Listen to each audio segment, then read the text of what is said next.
Drivers' Championship may be over, but this release of pressure frees up many competitors to throw caution to the wind. With Bathurst offering up many opportunities to throw it away, there must be some relief among them to be able to simply go for it.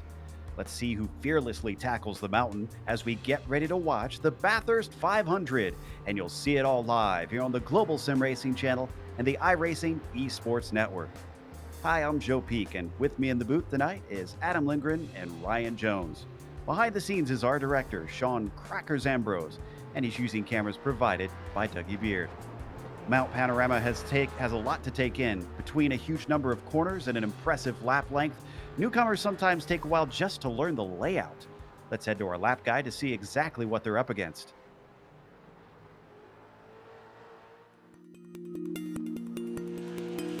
Welcome to Mount Panorama Circuit. Most drivers simply refer to this place as Bathurst, with it being located just to the southwest of the city's major hub. But most ominously, and perhaps appropriately, it's been nicknamed the Mountain. With more than 500 feet of elevation change over the course of a lap, it's easy to understand why.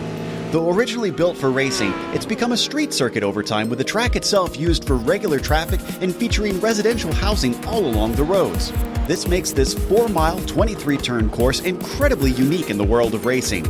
In the past, the track has hosted a variety of types of cars, including open-wheelers. But modern safety standards means that most competitive racing has now been limited to sports cars and touring cars. However, the dangers are very real due to the incredibly high speeds and lack of runoff throughout much of the circuit. The quickest parts are the run up the mountain straight towards Griffin's Bend, and then the flat-out blast back down the Conrad Straight and into the chase. This chicane was added in the late 80s to break up the run down to Murray's Corner. But while most chicanes are derided for ruining the character of a track, the terrifying speed as you approach it and the general difficulty make it fit right in with Bathurst challenges. However, the toughest portions are undoubtedly along the mountain itself, with notorious corners like the Cutting, Brock's Skyline, the Dipper, and Forest's Elbow. In fact, one of the more unique worries of this course is that all of these parts are so narrow that track blockages due to wrecks are not uncommon in the first few laps. The Australian fans often line the fences and hillsides to witness the daredevil spectacle of drivers trying to claim King of the Mountain. You can't blame them with how rare of a sight a track like Bathurst is today.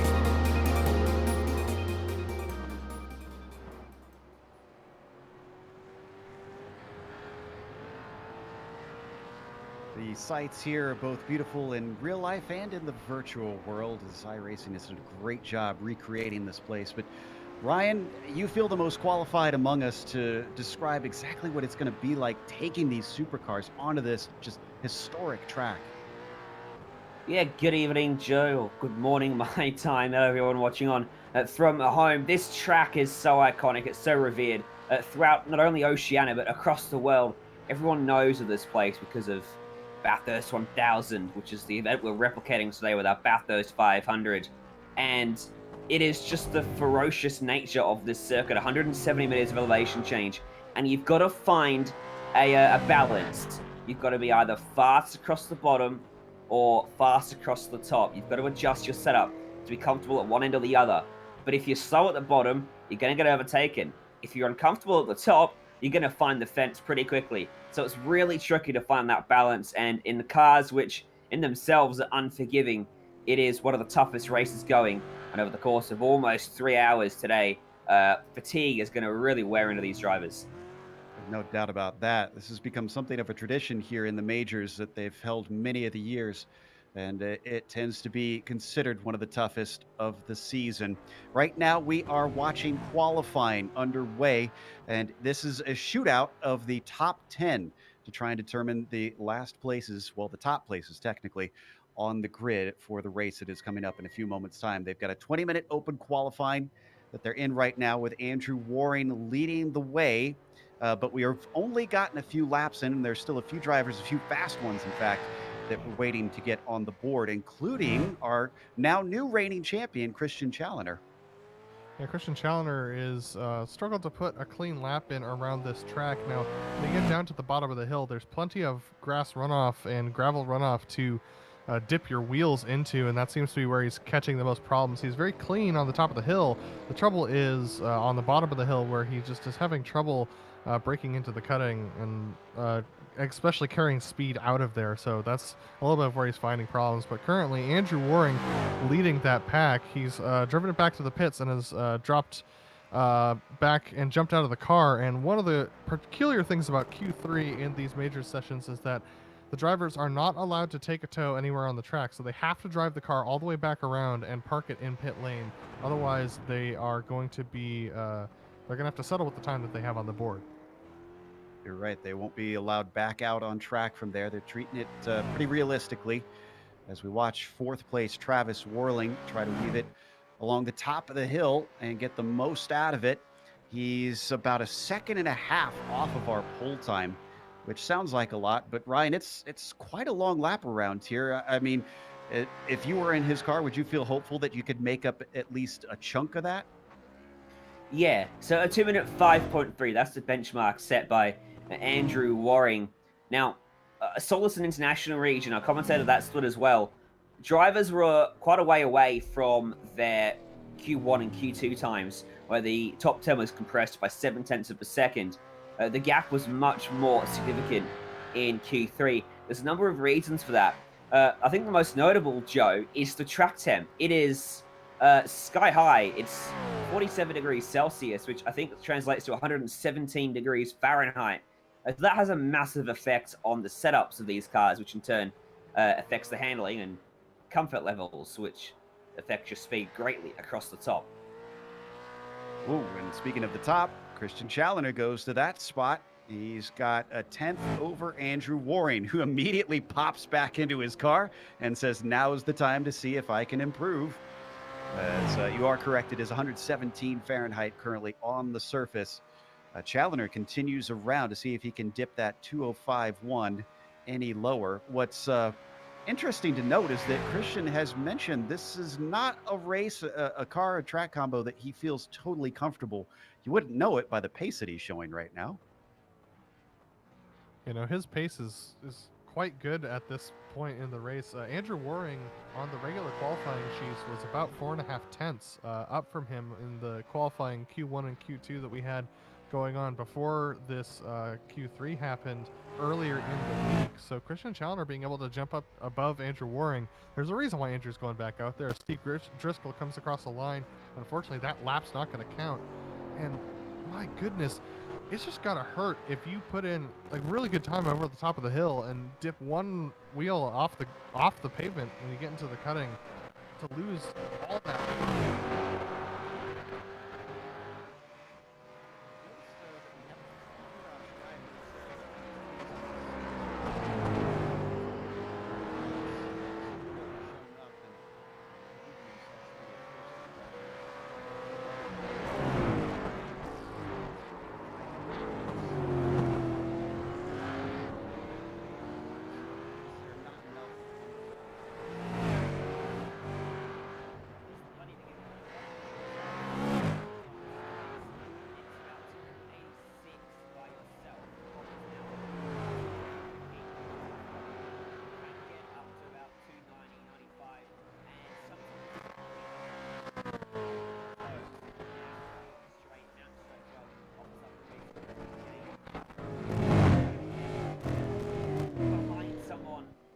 Everywhere else around the circuit, it's not great. You need to be able to braking points, to acceleration zones, and you can't do that particularly well when you're tucked up under the rear wing of someone else. Now, let's see. Too close across the top. He's going to get a toe for a little bit there. Driscoll's backed out of his team a little bit. Going to gain that.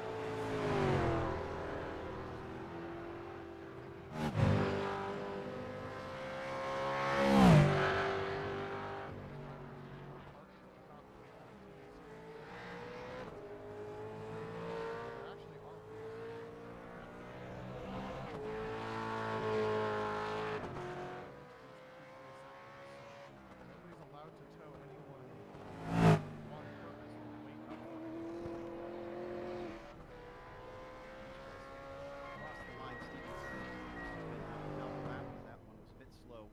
He's got a 206.8 on the board, which is good enough for 7th place. As you can see, Driscoll has decided to duck it down pit lane himself, get some fresh rubber, and head out one last time. He'll have time for an outlap and a flyer, I believe. Maybe one more if he really hustles.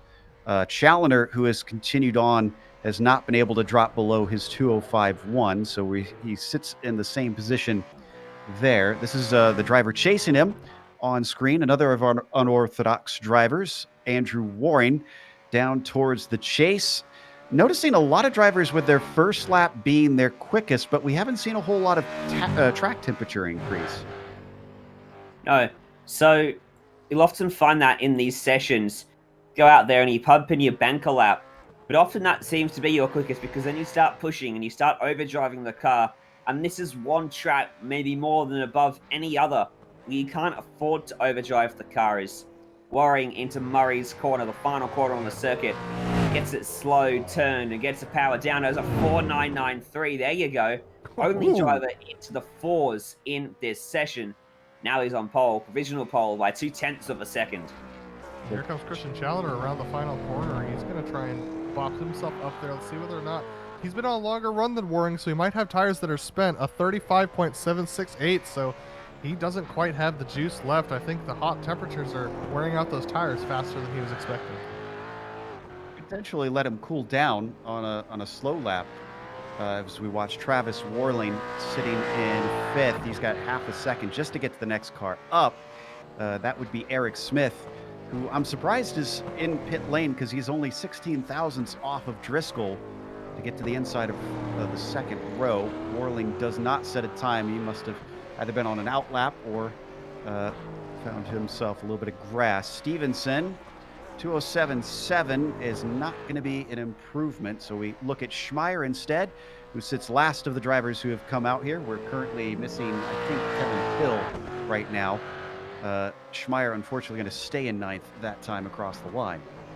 Now these drivers have to get going, Ryan, because they're definitely going to be running out of time. Remember, we only have 3 minutes 15 left in the session. If they don't start a lap before that timer hits 0, they're going to be out of luck. Yeah, well, Eric Smith down on pit road, he's still got time to get out and do another final lap in this session, so he can still afford to sit there for about another 40-odd seconds, and then you want to get a move on. That was Wade Hayes crossing the line. It was a 207.007 for him, his fastest of the session so far. Now he heads up mountain straight. You can't quite tell, but this is very much an uphill gradient, and then you go back downhill for a fraction, and then you really begin the climb as you head up through Griffin's Bend, as watchers of the Real Life 1000 this year know, now renamed Penrite Pass, much to the displeasure of just about everyone who watched the race. Andrew Waring, I don't expect this to be a quick lap, and now he comes to pit road with just 2 minutes 20 left on the clock. That is our provisional pole sitter done for the session. Now he will wait with bated breath to see if anyone can challenge him. What about Christian Challoner? Off the back of a slow lap, what's this one going to look for him? Murray's right now down into the timing line, which comes up quick. It's a 204.8. That'll do it. And just by under 0.2 over Andrew Waring, who has no time to respond. Just to report, Eric Smith has not left pit lane. 2 minutes are ticked by, so he's definitely going to be settling with that fourth place at best. Let's see whether or not anyone can jump in. Warling's going to be the next one to the line. Yeah, and as he comes up to Murray's, he's still mired down in fifth with a big gap to make up. 206.2. Is this going to be any higher? No, a 206.4, just off of his best. There's a couple drivers on lap still. Steve Driscoll, I've spied, coming out of Forest Elbow with a bootload of oversteer. Jeff Schmeier's a lot further up on the racetrack. He's heading into the final corner. It seems a little bit off the pace. He drives it around the apex there. You don't want to touch the curb, otherwise you'll get up on two tires. A 211 for him. He will stay in ninth. Who's the next driver on the racetrack? Wade Hayes out of the chase into pit road. Going to abandon his efforts. Steve Driscoll is just coming out of the chase as well now. What can he do if he finds... Ooh. Well, that might ruin his lap. That was a lot of oversteer. Really lit the rears up. Looks like he caught that curb, and I wonder if that upset the car as he slides it around Murray's. And a 206.2 is definitely off the pace for him. Up next, driver very familiar to us on the channel, Bradley Haley. He's very slow. Lap. Yeah, so he's maybe trying to start one last flyer. You'll have to cross within the next 30 seconds. Christian Challenger coming down Conrad straight into the cutting. Let's see what kind of a time he could put in. He's already got the fastest time, so I guess he could just be on an in-lap at this point because Waring doesn't have an opportunity to respond, and Driscoll set a poor lap last time by, so maybe Christian's going to put in another flyer, or maybe he's just on an in-lap here. Let's find out. Trying to get as much practice as possible, too. Ooh. Oh, as he cooks it out of the chase, and looks like he is indeed going to come on into pit lane. With 2 seconds left, that means the checkered flag now flies. Travis Warling up next. He's coming down towards the chase. Anybody going to get through here clean? It seems like it's proving a tricky spot at the end of quali. Getting it slowed from top speed to about 100 kilometers an hour and then turned in both directions puts a lot of stress on every aspect of the car. He did a fast lap last lap. It was only 2 tenths off his previous best. Can he do 2 fast laps in a row? I don't think it's possible. What does he do? A 6.5. It was fast, but not fast enough. He will stay 5th for now. Who else have we got? Is there anyone left to challenge that front row that seem to be in a league of their own?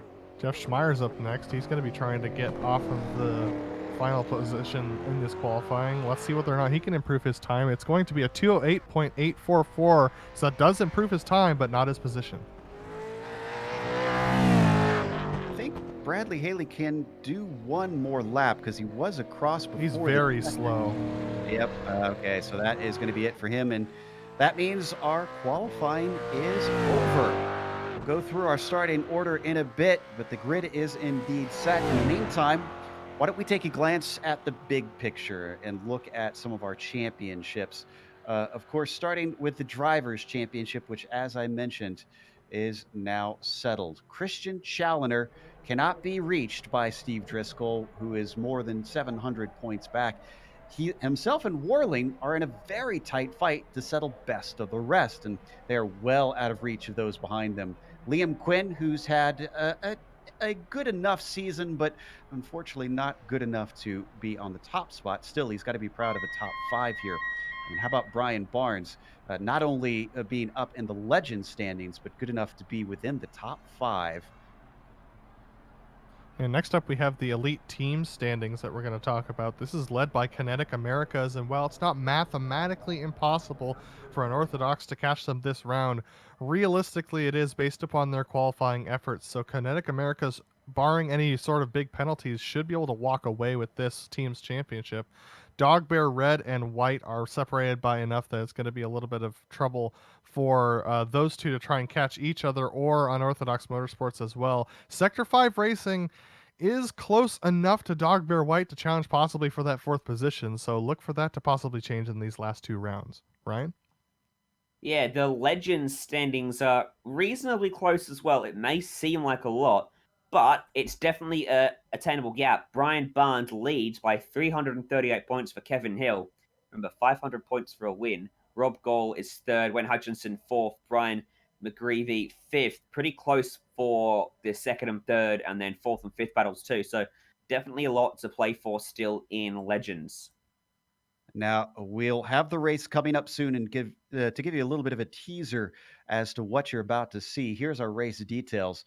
The cars that are going to be running in are the supercars, no longer called the V8 supercars, unfortunately, but the Ford Mustang and the Holden Commodore are the two they are able to choose, and there is nothing between them. They are the exact same car physically, just they visually look different here on the sim.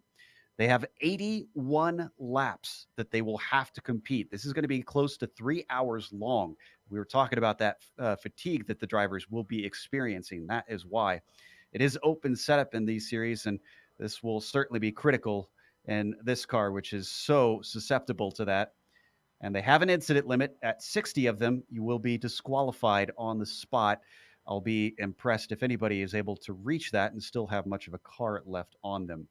While we take a quick break and they get the cars ready to grid up, we'll be back in a moment with the Bathurst 500 here, the penultimate round in the majors.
any of them, you will be disqualified on the spot.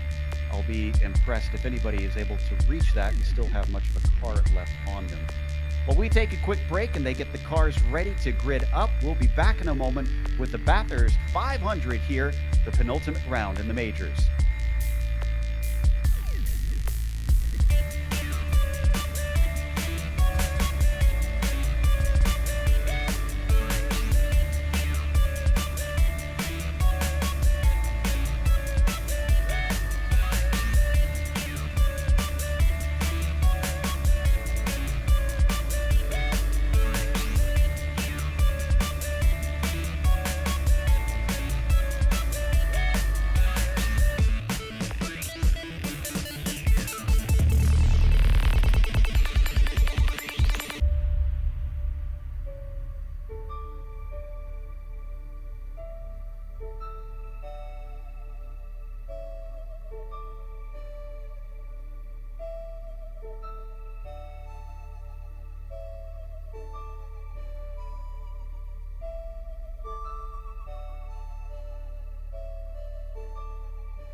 Welcome back to Mount Panorama Circuit. We are getting ready to watch round 13 of the majors.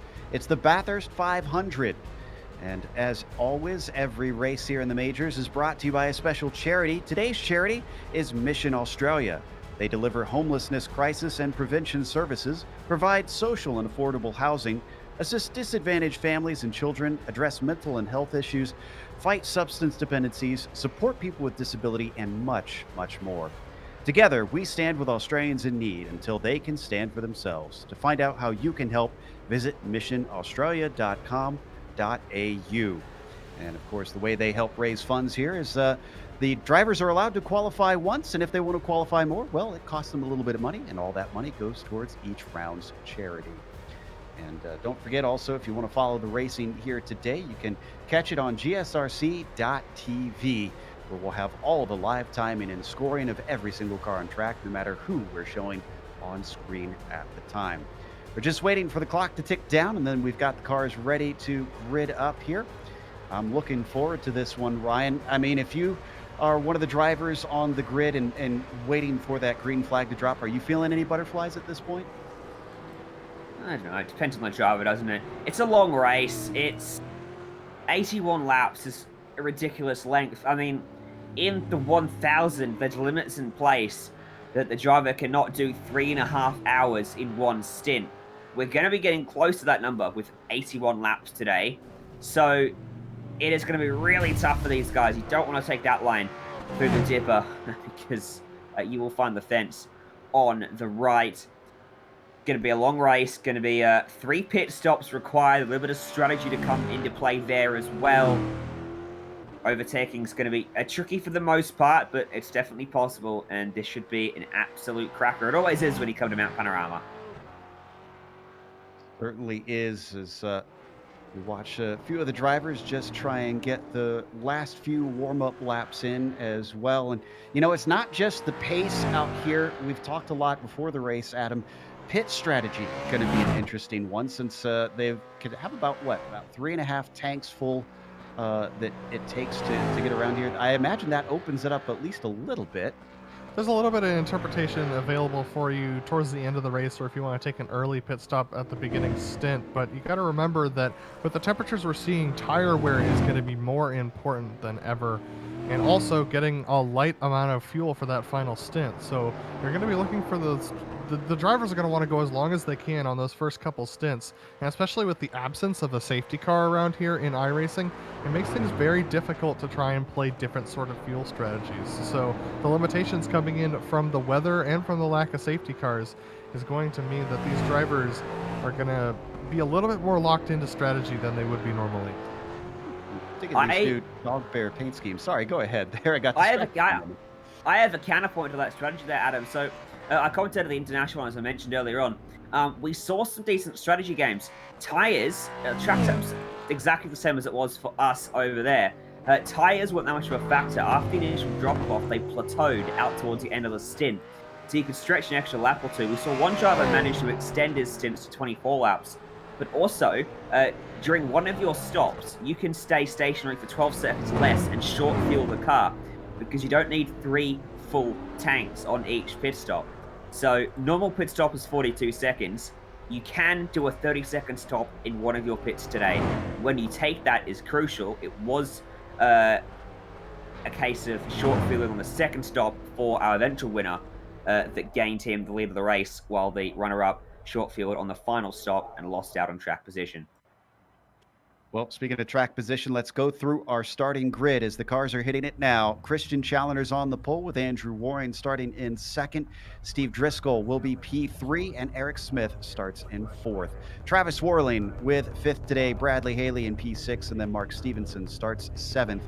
Wade Hayes in eighth, Jeff Schmeier in ninth, and Dick Mueller, Adam, will start in 10th. Brian Bennett's going to start off 11th with Brian Barnes alongside him in 12th. Liam Quinn 13th with Ryan Thomas starting off in 14th. Samuel Harris 15th today with Adam Halleck 16th.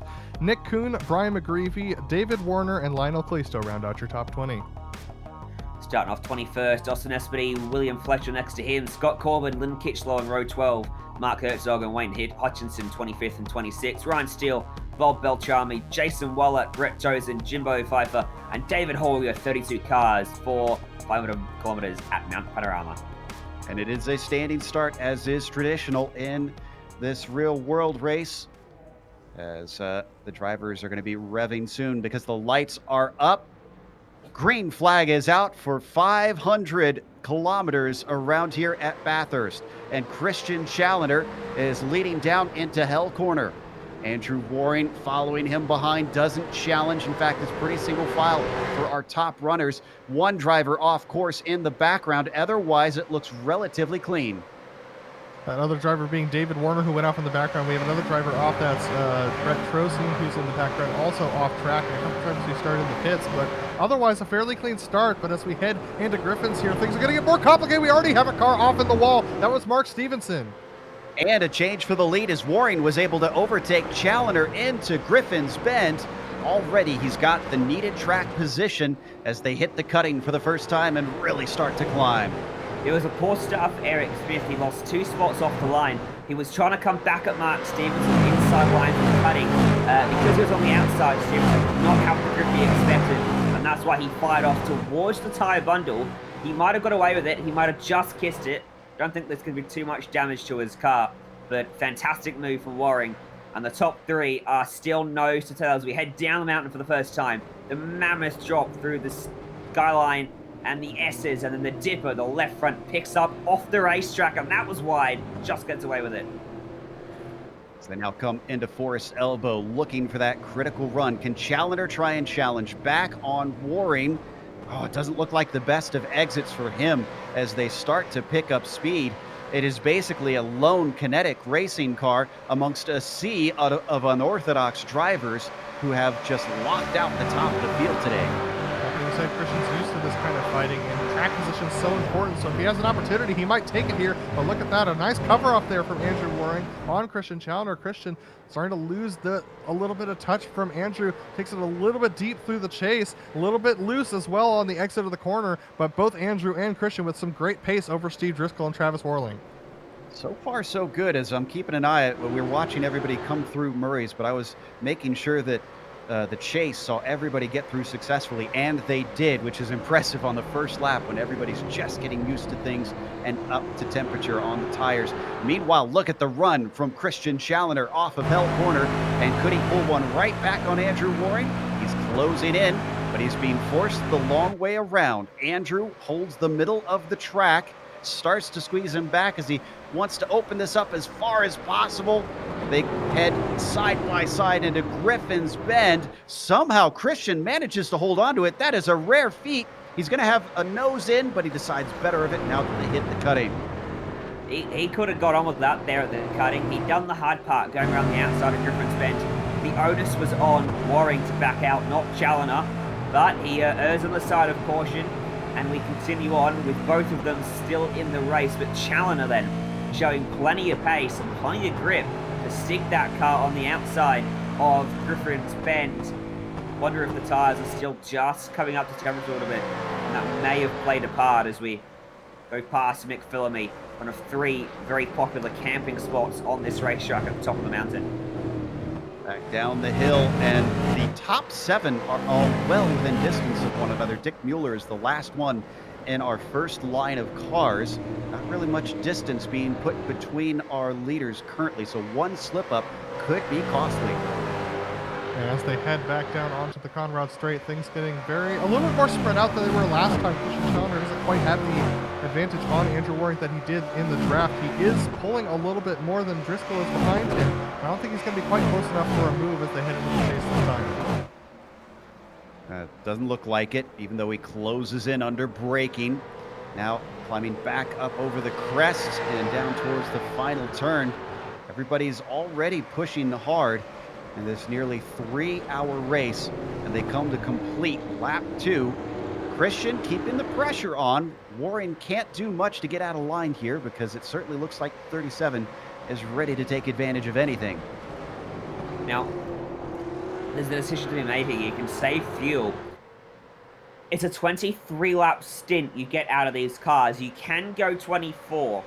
There is a opportunity to go for the overcut if you think you can do that. And there is definitely an ability to save a chunk of fuel being in the draft. With how long these straights are, you can save quite a bit and reduce the length of your stop by just a little bit. Even a tenth or two of a second can make all the difference at a track where, despite its reputation for long races, it also has just as big of a reputation for close finishes, because something about this place, it never fails to provide the fireworks at the end. There's a little bit of action going on in the mid-pack. Wade Hayes is actually starting to drop a little bit backwards from his starting position. He started off in ninth, started off in eighth, and has dropped back towards the ninth position now. And Wade just looking like he's not really finding pace, especially at the bottom of the mountain, especially going onto the mountain straight and through Griffins. He's really struggling a little bit on pace. And there it was a little bit wide there through the dipper there, so a little bit struggling on that with that car right now. Maybe he's got the tires a little bit too hot. It was Bennett that overtook him, and it's actually down at a 10th place for Wade Hayes, so down 2 spots. Bennett already stretching away from him. Clearly, he was being held up a little bit. As that spreads apart, it continues to close together between Challoner and Waring. Less than 2/10 between our first and second place. How much is this Challoner just biding his time, or is he truly stuck behind our new leader? No, we should go on board with Challoner here, Joe, because this is where the money is made, theoretically speaking. Trying to follow someone this closely at this racetrack. At this point, it's not too bad. The track is relatively flat. Now you're going uphill. You can't see it in this shot. You can't even really see it in TV.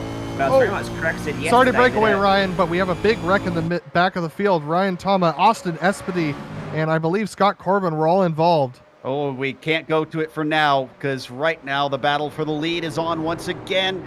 Doesn't try the outside this time. Challoner backs out early, gives him a decent launch, but the car squirms as he tries to apply the throttle. This time, Waring holds the inside of the corner into the cutting, still playing defensive. Now, this is where it gets tricky to follow, because you're carrying the throttle for so much of this section of the racetrack. You can get away without even touching the brake if you're very fortunate. Bit of a safety dab through the metal grate on the right-hand side, back there at Solomon Park, and then into McPhillamy. Avoid the grass on the right, because it can spit you left if you clip it, with a lot of load through the race car. And you come back down the hill. This is very much single file. Trying to overtake here is signing your death warrant. Then you can set yourself up for one of the most underrated corners in the racetrack. The right-hander before Forrest's elbow sets up any moves you can spring there if you're close enough. Christian wasn't. Yeah, he's still a good half second behind on Waring, so he's not going to get the opportunity. But the top 3 are pulling a gap at this point. You can see behind them Eric Smith, who recently took that 4th spot, is ways back. Adam Halleck, in the meantime, seems to have gone off in McPhillamy Park and gets the car going once again. Quick verbal update. Adam, I know you caught the big accident back there. What happened? Yeah, it was Austin Espedy, Halleck, and I believe it was Ryan Toma who was also involved in that. They all just spun coming out of Murray's and ended up collecting the 3 of those guys. So unfortunately, all of them with a little bit of damage, but these supercars are fairly resilient, so hopefully it won't be affecting their drive too much. Challoner closes it back down, even though he didn't get the best of runs down Conrad. Seems he's pretty good afterwards, because it's 0.3 of a second. And could he challenge for the second time in a row up Mountain Straight? It's looking like it. Waring holds the middle of the track one more time. Challoner, will he try and once more try and keep the grip on the outside of Griffins? No. Behind him, taking a little bit of a peek, Steve Driscoll is threatening. I don't think he can afford to try and hold side by side.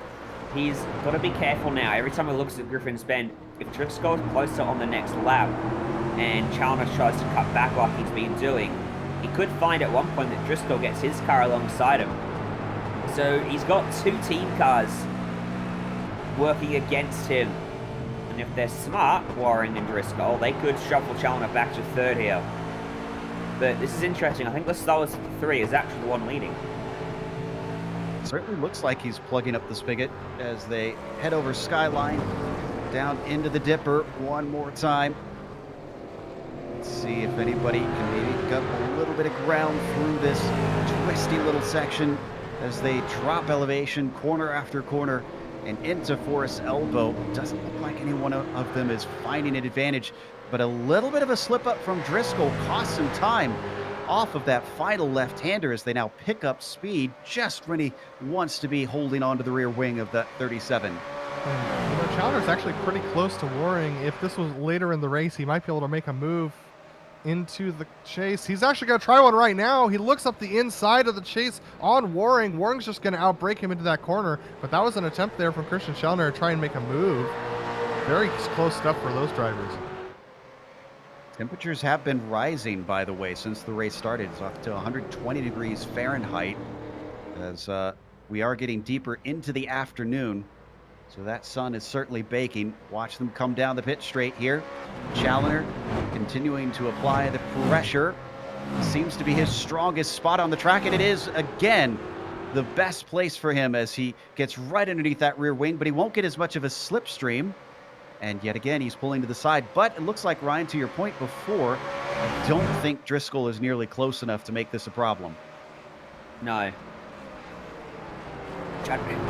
Challoner's not even realistically looking at the outside. He's just trying to avoid lifting off.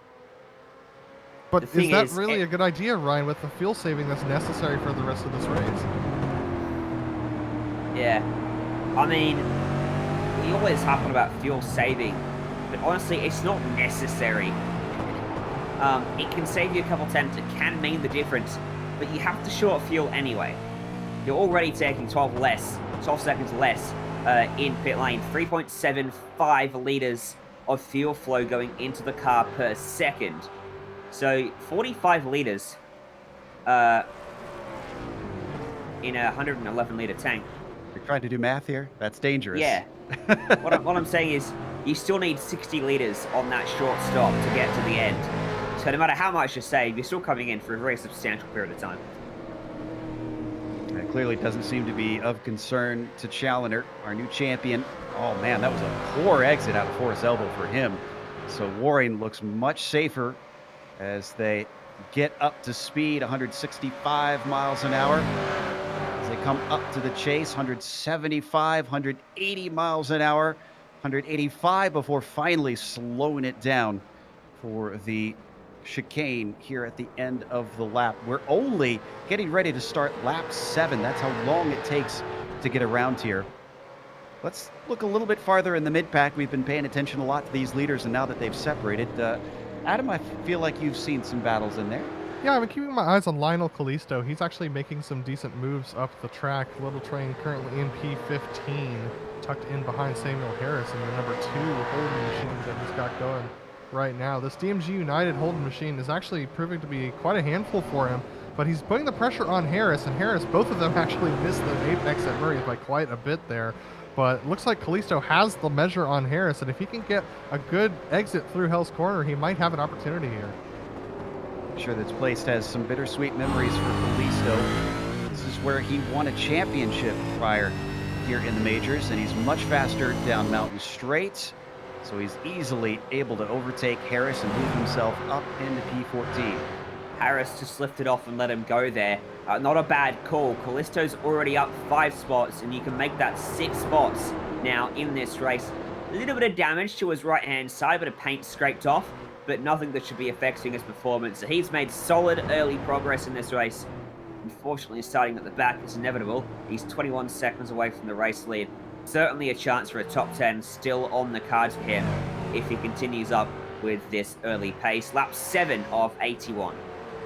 Had an incident with Hall. Wonder if we could get a replay of the number 10 here, because he lost a number of positions after making contact with the outside barrier. This was in the final corner. Oh, is he in a battle right here? Almost looked like it. That was Brett Trocine, who's also been a little bit slow, and they were passing him. And there's that moment that you see Murray's corner just takes it too deep into the brakes and ends up hitting the outside wall. Couldn't get the cork turned. And this is live right now. Austin Espy's going to take it up the inside. Holy smokes. That was very bizarre. Almost looked like maybe wheel spin or something from Hall that he lost control temporarily. Well, Joe, I think Hall and Trocine both have damaged vehicles. Espedy, I believe he's taken his free repair, his spare car at least already. So these two drivers that are now behind him are probably going a good 20 to 40 Ks slower than him. Whoa! Yeah, that was a car moment. was not stable. That was Espedy. Certainly struggling as he comes out of Forest Elbow and now at least gets to point the car straight for a while. Behind them, you might catch flashes of Jimbo Pfeiffer, who started from pit lane and has been trying to catch the back of the field. There you see him now heading along Conrad himself in that bright pink Mustang. The start from pit lane strategy is an interesting one at Bathurst. I totally see the point in it. He might not have done it intentionally, but two people did it in International. One of them was championship leader. Here we go. Look at this battle. Brian Adam Bennett. Griffin, Bennett. Yeah, and Bennett just made the Stevenson. pass on Stevenson right there. It was actually a really good move. We're going to take a look at this one from Brian Bennett, getting up the inside of Stevenson, going through Griffins. No coverage from Stevens either. He just left the door open. Maybe not wanting to try and fight it. In fact, he had to lift a little bit as he could not come down to the apex through the corner.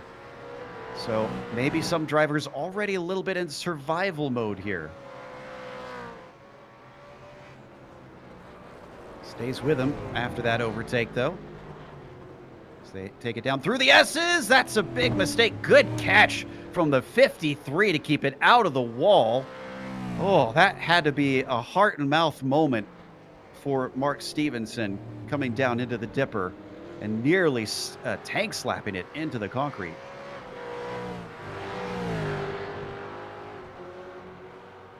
There's a decent train down the order at the moment. Back in 20th, Scott Corbin's leading Wayne Hutchinson, Bob Beltrami, William Fletcher, and then just off the back of them is Ryan Steele, and he's lapping about the same pace as him, so if they start battling, he'll close in as well.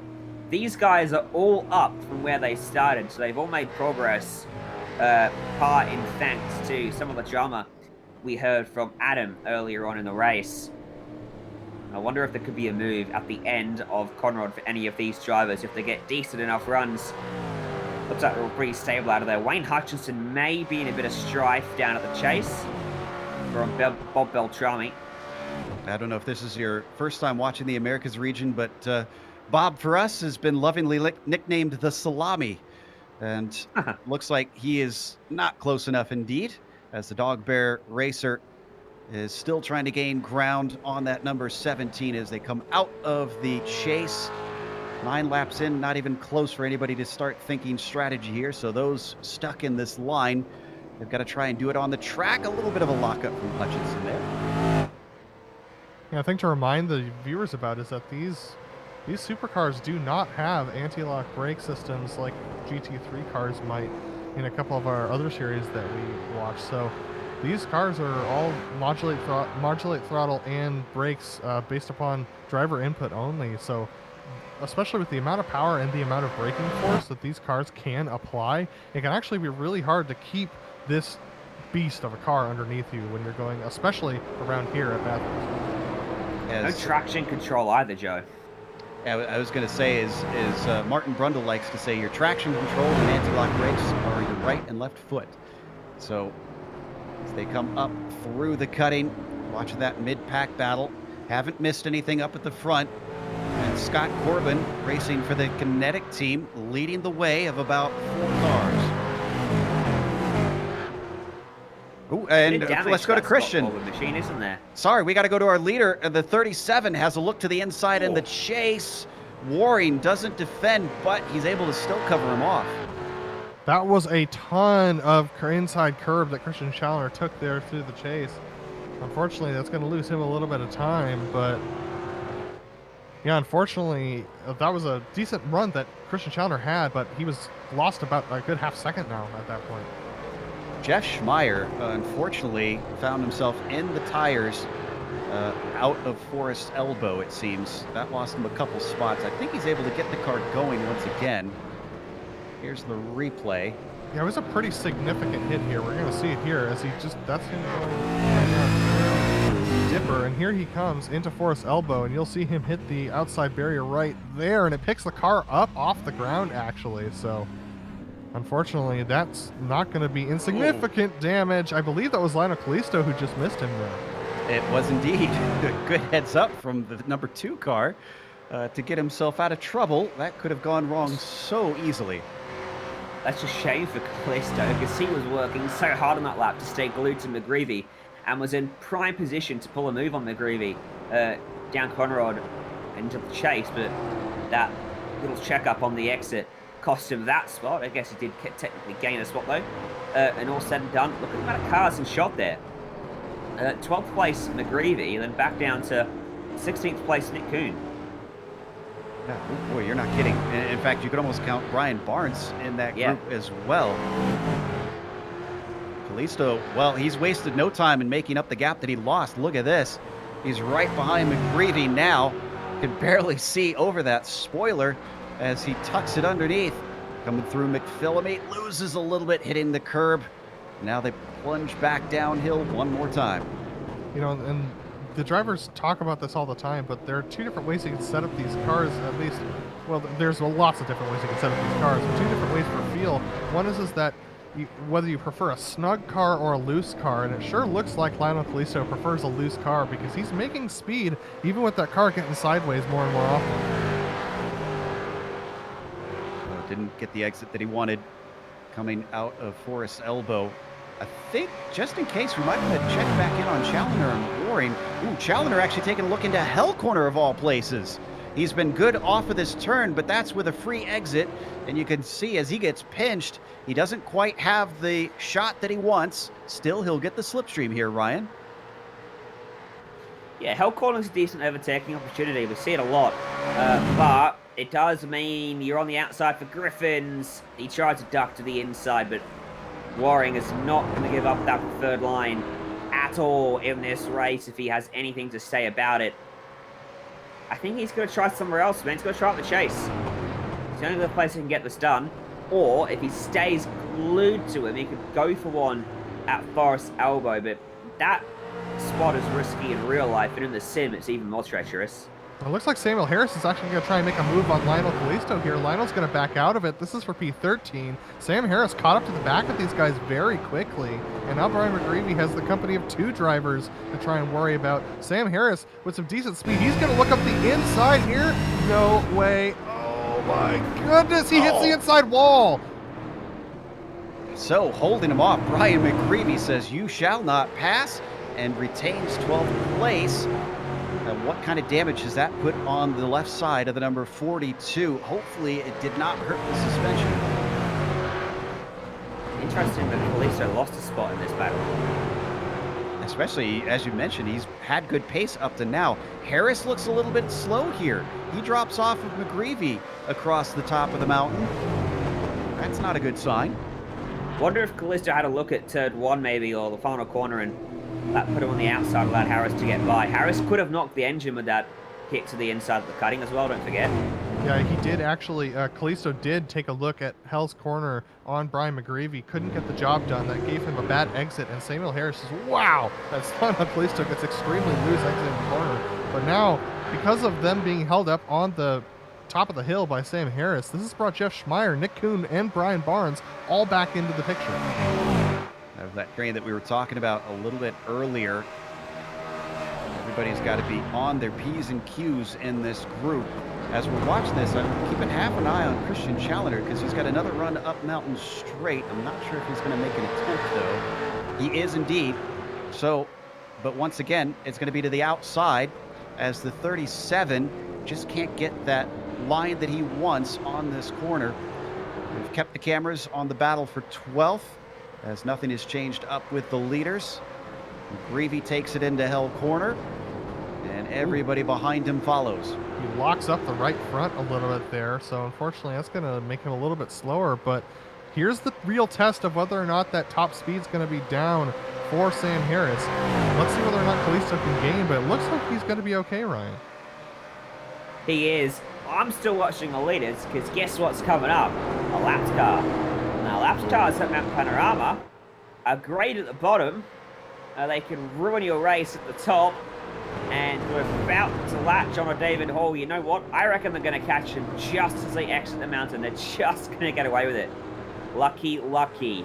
No, it's held up Warring. It's held him up. He's going to struggle on the exit of Forest Elbow. Just probably look at this. Because, oh, no way he's got away with it. Don't worry about it. He got away with it. In fact, he's getting a little bit of a slipstream as we keep the cameras here Yeah. on the battle down the way. So, not missing anything. Still a lot that could happen amidst this group. Callisto looks fast again here. See how close he was to the back of Harris through the S's there? He's just got to find a way by him. Remember, Callisto's up from where he started quite a bit. One of the most solid progresses in the field. +6 at the moment. Was +7. I can tell you that Hall has now finally been lapped by our top 3. It's definitely causing a little bit of a headache for everybody trying to come through. Eric Smith lost a lot of time. He's the blue and green car, the bright blue that you see there now heading by.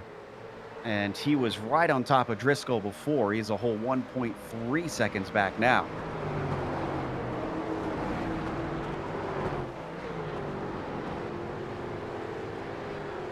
Poor Travis Warling is going to be behind Hall in the absolute worst place. Oh, did Haley lose a position to Dick Mueller? Did, yeah. Haley lost a position to Dick Mueller, and this was a very interesting one because it was through Griffins, and it just looked like Haley just kind of gave it to him. So maybe he thinks that Dick Mueller has a better pace than him, but he's very squirrely at this point. And Dick really sent it in. Watch this. He's lucky he didn't lose the spot right back. Goes in deep, a little bit off the line, and somehow finds the throttle. Oh my goodness! Andrew Waring took way too much speed through Skyline that time around on the S's. He almost hit the inside wall going into the Dipper. That was a scary moment for our leader. But he didn't. He got away with it. His car was definitely sliding through the S's. He is very fortunate there. I'll agree with you there, Adam. Now, Steve Driscoll had closed up to him. He's just falling away. Driscoll's an interesting beat in this little group because he's definitely ready to pick up the pieces if these two tangle in front, and he's not far away that we can discount him once pit stops come into play. By the way, with the short fuel necessary, you can pit now and be on track to make it home. Bit of a reverse strategy. So we also saw a position, or didn't see a position change between Bennett and Stevenson. The 53 overtakes for 8th spot back in the mid-pack. All right, here we go again. Christian Challoner onto the mountain straight. Doesn't look as close as we've seen a number of times. Ooh, Driscoll almost lost the car Yeah. coming out of Hell Corner. That was very sketchy for him. He's losing massive amount of time to our leaders at this point. Can we get a replay on that? Potentially on board if we could see the hands of the number 51. Already starting to light up the rears. And he is not nearly close to being done with his stint, although he could pull a strategy that we heard there from Ryan. Woohoo! Yeah, so that was him just getting on the gas, and then his right rear tire climbs up over that curb and loses traction, and that's where he was having that trouble. So fortunately he's recovered, but now he's in the grips of Eric Smith. Ooh, let's head to P14, down to McGreevy. Jeff Schmeier, very close behind Brian.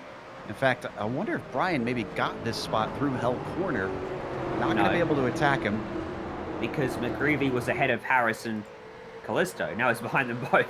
Yeah, so McGreevy actually got it a little bit too deep into Murray's on that last lap and lost those 2 positions. And so he's actually now in the grip of Jeff Schmeier, who's trying to recover himself. So McGreevy trying to cool down those tires, but it's so hard to do here on the mountain. Do we have an early taker for the pit stop strategy? I see Espedy in the lane, and I'm checking. Oh, he's got big damage, and I think this happened. Oh, yeah, this happened on this lap when he came in, down into Forest Elbow. You were talking about the difficulty of that right-hander entering Ryan, and that's what caught him out. It's so underrated. It doesn't even have a name, but it's so tricky. because you're trying to brake and turn at the same time. Get it wrong, and you fire into the wall on the left. 3-time reigning champion of Supercars Championship got that wrong in practice on Friday for the 1000. There's a move up the inside for Callisto. Yeah. Yeah, that was Callisto. It looks like Harris like missed a shift or something there. That was very interesting.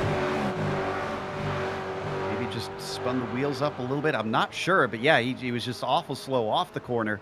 Might have lifted, because earlier on when Callisto passed him for the first time, Harris definitely lifted there. And Mark Stevenson's been having some really weird moments. He just went sideways through Helk's corner, and he was also sideways coming out of the chase this lap as well. He just lost 8th position to Brian Bennett. So that's Brian up ahead of him. Mark Stevenson in that red and black machine really struggling with this car at this point. The rear is just so hot for him. Ryan, is this something where if you don't treat the car right over the course of the stint, the handling characteristics start to change on you? Is that maybe what's catching Stevenson out? Whoa, as it happens again. The handling characteristics are going to change anyway as the tire grip falls off. You've got to make adjustments with your bars to counteract that. You can change the front and rear anti-roll bars in the car along with the brake bias. Now, with all these slides, he's also absolutely annihilated the surface temp on those rear tires, which is only going to continue to send him down the drain in terms of his grip. So he's dug a hole. He's trying to get out of it right now. It might be worth going for a short bit on the first stint here for him. Just get out of this little rut that he's in at the moment. Looking a little bit smoother on the latter half of the mountain. Didn't see as many slides, so maybe he's got it under control, or at least backed it off a hair. All right, so the 53 with an ill-handling car.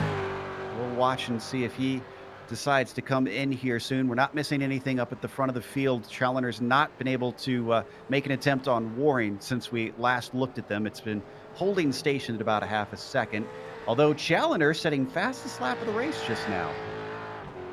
Yeah, the trouble is, Joe, that he's just not super consistent, and that comes down to, like he said he was not super comfortable with the car. It's not one that he races that often, so with practice and with experience comes consistency, and that's the one thing that Christian can't find. He's got speed. Oh my goodness, Waring clips the outside grass heading into Griffin's Bend. That almost sends him too deep into the corner. He managed to recover, but that was very close. Ooh. So is the 37 finally getting something out of the 36? Is he getting enough mistakes that he can finally pounce? He's been waiting for it a long time. Oh, and Brian McGreevy was off at Murray's corner, loses a bunch of spots as well as accrues damage from the wall. Yeah. Purple lap from Challoner, as we said, but Waring was only a tenth slower than him.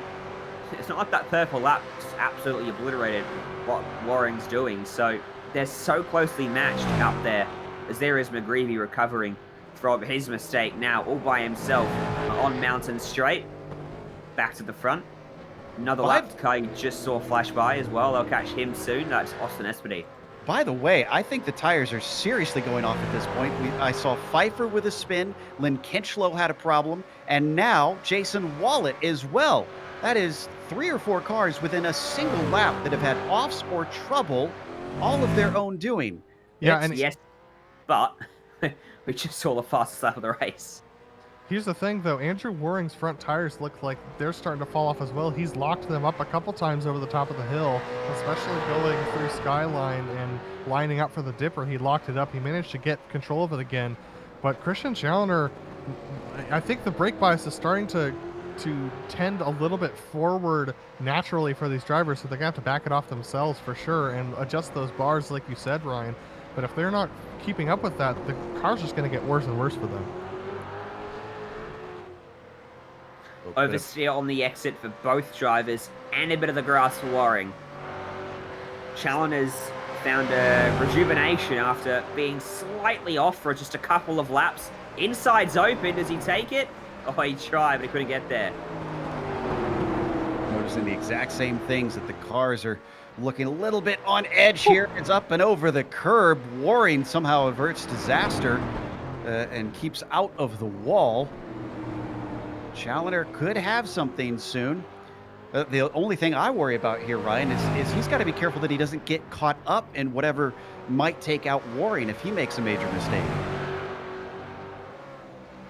I think Challenger's smart enough that he'll recognize if Warren's about to have a shunt, because generally you see it from behind when they've gone too deep into a corner, like in the skyline if Waring absolutely sends it, which he did. He's going to get away with it. He'll realize this. The thing with these cars is the grip goes away, but the lap times don't. This is why it's becoming so difficult. They're clearly still pushing and finding something in them, but having a hell of a time handling it as they come out of Forest Elbow. We talked about that traffic. Espany is being closed in hand over fist. Now you can see them up in front in the white and blue Commodore just in front of them. Not as great of a run down the Conrad from Challenger, so we won't get an opportunity here into the chase. And this is one of the best battles on track as far as the two drivers being at equal pace. They're really tight together, and Andrew Waring, you can see that he's pushing for sure, and Christian Challenger is as well. They're not taking this easy. They're not looking at the lap chart at all. Christian wants to make this pass on track. He doesn't want to do it in the pits, and that much is evident now that they're 18 laps into the race. Last time they both had a slip up off this corner, and it looked a lot smoother for both of them off of hell this time through. Adjustments made. They've both absolutely left Driscoll and Smith behind. 4.2 seconds now the gap from Waring to Driscoll. So he's stuck with him for the early phase of the race, but now starts to fall away. Smith continuing to stalk him. And then a pretty big gap back to 5th place, 5 seconds from 4th to 5th. I remember earlier Warling got held up by some of that lap traffic, and I think that hurt him a lot. Smith, though, making up the ground that he lost from that. Oh, and Lionel Callisto is our latest victim of Murray's Corner. Another one that just slides wide off into the tires. Yeah, he has a little bit of damage on the left front, on the right front. Let's take a look at this replay, because this is something we're going to be seeing a lot today. So it'll be good to get a reference for it. Here it is coming into Murray's. He just locks up the front tires just a little bit going into the corner, a little bit of wheel hop, because remember that these cars do require blip downshifting. So he just gets a little bit wheel hop into the corner and slides off into that barrier there. Ryan, you talk about the corner before Forest being one of the more unassuming. I feel like Murray's has always been one of the toughest corners to me. It looks like just a simple 90-degree corner, but I've had that same issue so many times where just for some reason, it's hard to nail. Yeah, but the thing with Murray's is everyone knows it's tough to nail. The one before Forest Elbow, everyone's like, alright. Oh wait, it's really hard. Yeah, Murray's Corner's developed a reputation for being treacherous and throwing up at those dramas, and just holding my breath as the leaders navigate that lapped traffic once again into Murray's Corner. Ironically, up the inside goes Waring, and Kinetic car stays wide. That probably hurt Challenger more than anything, actually. Yeah, Waring actually locked up the left front going into Murray's that time around. He had to put a little bit of boot into it to get the car to rotate. Fortunately, the supercars have plenty of extra horsepower left underneath that right foot to get you turned around if you need it. And it looks like Waring actually got a pretty decent launch off of Hella Corner, so he's going to maintain that gap to Challenger. Challenger will catch him by the time they get to Griffin's, but not close enough for an attempt up the inside. Jimbo Pfeiffer is the next car up the road for these guys as far as lap traffic, and he's 4.5 seconds up there. 32 cars on the racetrack, or 31 cars on the racetrack now, with one retirement so far due to issues with connectivity, I believe. Mark Herzog in the 57. So as we get further and further into this 81-lap race, lap traffic is going to continue to play a factor, especially as more drivers run into issues, which I think we can safely say is going to happen. Yeah. Let's take a look, though, at third place. Driscoll and Smith continue to be very close to one another, and about a similar distance we've seen between Warren and Challenger for much of this race. They head through Skyline, and The unorthodox car of Steve Driscoll, who's been retaining the podium for quite a while, is going to have to now deal with traffic because Espedy is just up the road. Head into Forest Elbow, trying to keep the car tucked into that inside wall and then get the throttle down off the corner, picking up speed. Great exit there from Driscoll. Puts Eric Smith at arm's length. Yeah, and it looks like they're going to catch Austin around the same place they caught, around the same place the leaders caught Austin, which is going to be coming through the chase. So hopefully that shouldn't be that much of an issue for them to get by.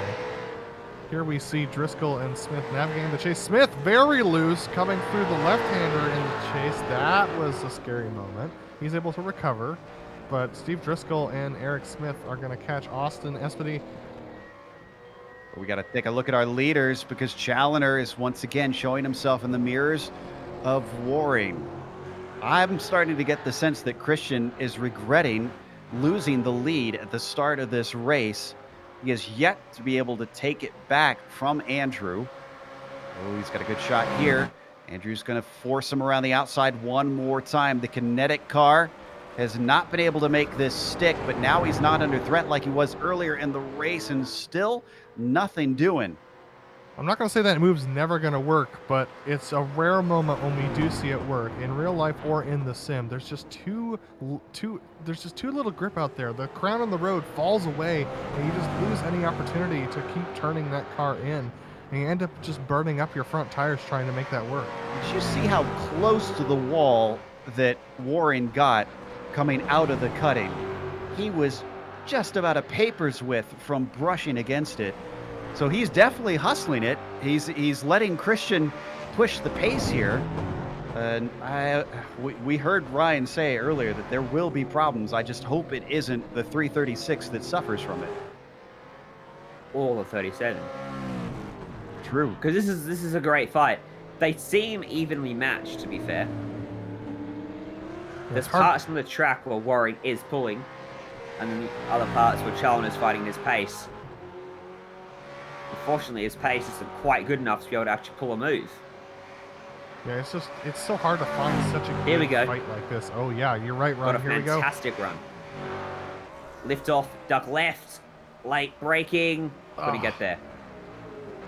The reason I said lift off into the king is because if you keep your foot flat, you're more likely to run into the back of the guy in front of you and turn them around. You cannot touch them as you're taking that ride at nearly 300 kilometers an hour because they will spin. So far, they've been able to keep it clean enough as they both get a little bit of a slide out of Murray's. Challoner slightly off the apex, and that cost him just as he was looking like he could have something on the 336. Oh, this is good once again. I don't know. We've seen this story before, and so far it hasn't really produced anything for Christian. The longer we go into this race, the more and more marbles are going to build up on the outside of Griffin's Bend, and the less and less likely it becomes as an actual overtaking opportunity. Not that it ever was one to begin with, on the outside, that is. The approaching Wallet, you saw just a hint of him on screen there into the cutting. Hopefully they don't catch him here along the mountain. I think he should have enough pace that he can stay ahead until they head down the Conrod. But lap 21 now. We're getting close to that pit window. Goodness, I mean, Christian's right there. Andrew is looking to be a little squirrely over the top of the hill here. They're both giving it a little bit more margin than we're used to through McPhillamy, but here we go. Through Skyline into the Dipper. It's going to be very stressful as they catch up to the back of Wallet. Is this going to hold up Waring unless he can find a way by as he goes through Forest Elbow? He's going to try the outside. Looks like Wallet's going to hold up, but this is actually going to hold up Challoner because he can't make it to the apex. Way out in those marbles, yeah. And Challoner, unfortunately, loses a few tenths. So this will be telling if he can catch up pretty quickly, because you theorize that they seem close on pace, but now that Challoner's got a little bit of clear air on his nose, if he runs that down in a few corners, then I'd disagree on it and say that the 37 has it. Challoner's strength is the braking zones. So the big braking zone of the chase he pulls in. Yeah, you're right. It's gone from 8 tenths to 4 tenths right there. So then my suggestion would be, and granted, take that with a grain of salt. I think Challoner should pit early. I think he should try and leapfrog Waring. Well, Eric Smith took your advice. He's into the pits right now. All right. We're so going to it's see the 32. rest of the stock in the next 2 laps. Challoner might be able to go a lap extra if he wanted to. If he's been saving fuel here. Yeah, I think Waring's finding his time across the top of the mountain. That's why he's safe at the bottom. Well, also, he's had that really good defense going into Griffins, which has helped him hold off Christian. Christian may have the pace, like you said, on Waring, but he just knows exactly where to defend, and that's what's holding up Christian right now. Now, we know Waring has the qualifying pace, the single-lap pace over Christian Challoner, but it's that race pace that Challoner has just always had in every single round of this series that's made him so impressive here. But I think it's going to be a real hard ask for him to try and beat Waring unless he can get a good pit entry. But that's one thing we haven't talked about yet, Ryan. Pit entry here at Bathurst is a complete bear. Yeah, plenty of issues there in international and European splits for this race over the last couple of days. There's a chicane on the entry to pit lane, grass either side of it, and a reasonably narrow gap between 2 tyre bundles as well. So easy to overshoot. All right, another run down Conrad for Christian Challoner, but he's not close enough. Not only have we had Smith in this lap, Wade Hayes is in and out. It looks like Stevenson just finished his pit stop, and Jeff Schmeier is getting service currently. Challoner, who gets it down to about 0.2 of a second, runs out of straightaway and is potentially going to pit this time. Let's keep an eye on it. Let's see if he tries something. One more lap. Ooh, I think Waring thought about it. I think Waring thought about going in, but he saw Christian wasn't going to go. Maybe trying to sell him a dummy a little bit, see if he could fake him out. What about Steve Driscoll? Is he going to respond? No, he does not respond to Eric Smith. He's going to stay out. Now, the downside to this strategy is becoming apparent if we go to Smith. He is right behind Ryan McGreevy with no place to go and is just losing gobs of time. Yep. It's not that, and this isn't even a lapped car, so McGreevy has absolutely no obligation to move over for him, and he does it in the majors anyway. Oh my goodness, McGreevy very deep there through Forrest's elbow. That's going to hold up Smith even more, though. Even though he's going to be able to make the pass here on Conrad, he would have had to wait for McGreevy to exit that corner, which would hold him up even more. So it'll be interesting to see his time this lap compared to our leaders. The 68 for sure was heading straight for the concrete when he locked it up there through Forrest elbow. Great job keeping that from becoming a disaster. Smith's time this lap will be slow because he just came out of pit road. Yeah, so we won't get a good gauge here. He still has more traffic to go by. Nick Kuhn is in front of him and still yet to pit, as well as Brian Barnes. Looking at our leaders, still half a second between Waring and Challoner. They continue to pull away from Driscoll. It's now up to 7 seconds.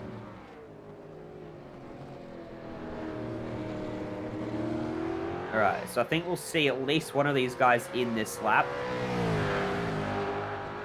I think Challoner is going to match whatever Waring does. So maybe two of them maybe both of them in this lap. Definitely expect someone in the field to go extra and stretch to 24. Approaching that pit entry very quickly now. Down through the chicane of the chase. Challoner biding his time. You see them both go in. Here's the entry. 1 and no. Not 2. There you go. There's the one that's staying out for 24 laps. Saving fuel he would have done through there. That stint. So it'll be interesting to see who else in the field is able to go through to lap 24. Driscoll coming into the pits as well. He almost clipped the inside barrier there, but he's fine. Warlane is in. Dick Mueller. Oh, we got one off. That is that's Jason Wallet, who is our first victim of the pit entry. Thankfully did not hit anything. Meanwhile, Eric Smith, More traffic. Yeah, oh goodness. His This Kuhn, yeah. His pit stop time wasn't bad, 43.9 seconds for a full tank. So he's done a full tank there, not a short fuel. but this is really affecting him now. These couple of outlaps. Wait for Driscoll to drop, and he'll probably emerge comfortably ahead of who was his rival before the window opened up. Driscoll still stationary. All the UDOX guys all in together, apparently. A little bit of team tactics going on. Gone past the short field window. Okay, so Driscoll still waiting as Smith comes around the final corner. Still nothing for Steve. Now he's going. That's closer than we thought, guys. Looks like Driscoll's gonna get Smith, but it's only by a second. Yeah, he'll close up to him. He'll gain a little bit of time on this lap as well. The outlap for Driscoll as his tyres come up to temperature. I'm interested to keep an eye on what was Waring's pit stop time. Warren's pit stop time was a 43.9 compared... Scott Corbin is sitting in the middle of Griffin's Bend, sideways right now. Could be an issue. Could be. So what happened to Corbin here? Oh, he lost it all on his own. I was just concerned that somebody was going to hit him, but it looks like everyone's been able to make it through. Challenger in. He was thankfully off the racing line, so it looked like he was able to avoid much in the way of issues. Challenger, as you mentioned, on the lane. Haley, Harris, Callisto, Kuhn, and McGreevy all made 24 laps. A few drivers in the mid-pack also stretching it. William Fletcher and Ryan Steele going one lap longer than many of our front runners. So all eyes on Waring now to see how this overcut's going to work out for Challenger, whether it is going to work out. We have our eyes on the pit comparison right now between the two of them. Waring with only 43 seconds in the box, only 1:07 on pit lane, so that's a pretty decent time for him. Let's see how Challenger does it currently sitting there. I mean, this is the worst part, right? Sitting there knowing your competitor's racing around on track. There's nothing you can do but wait for the fuel to fill. The clock ticks upwards and upwards. We're looking compared to a 43.9. So it's getting close to where he'll want to cut it off. How much fuel has Challenger been saving? Their in-laps are identical. But their out-laps, the undercut makes the difference. Waring with a gigantic gap over Challenger. It's got to be over a second. I say that's gigantic. It's normally wouldn't be around here, but with these two in their close pace, that's a lot of time. So, in fact, it was 0.6 quicker on the in-lap for Waring over Challenger. So that lap by himself, Challenger wasn't able to go faster. And he's going to lose a little bit more ground on this out-lap as well. So that's an interesting one. Somebody send Nick Kuhn to scrutineering after the race. He's on lap 25 out there right now. Wow. So the number 19, very precious with that right foot and saving it all stint long to take him a lap farther than anybody else has managed to, other than maybe potentially Ryan Steele, who I just see going past pit entry right now. So only two cars able to make it one lap farther than everybody else.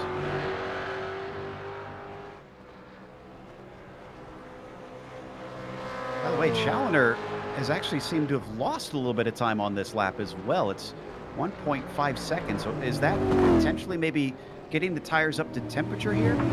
That'd be my guess. I'd guess it'd be cold tires, Ryan.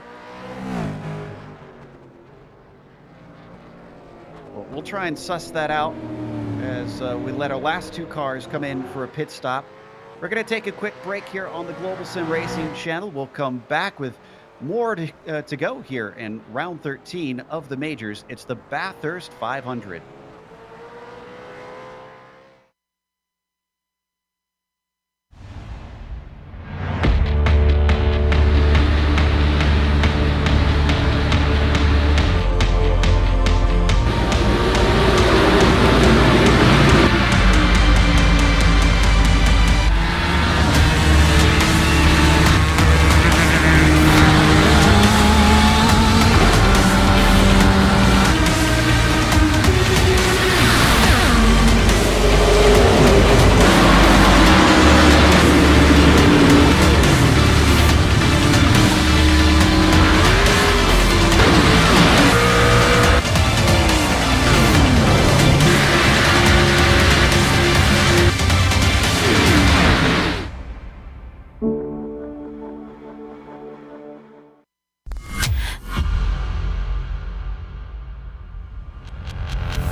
welcome back to Mount Panorama Circuit. We are just going through lap 27, on to lap 27 right now of an 81 lap race. It's the Bathurst 500, round 13 for the majors. Before we get to the racing, another reminder of our charity for this race is Mission Australia. We've got a link in the description below, or if you want to type it in, you can go to missionaustralia.com.au to see how you can help. Andrew Warren is our leader. He's been leading since the start of this race, even though he was in second when the green dropped, managed to snooker Christian Challenger.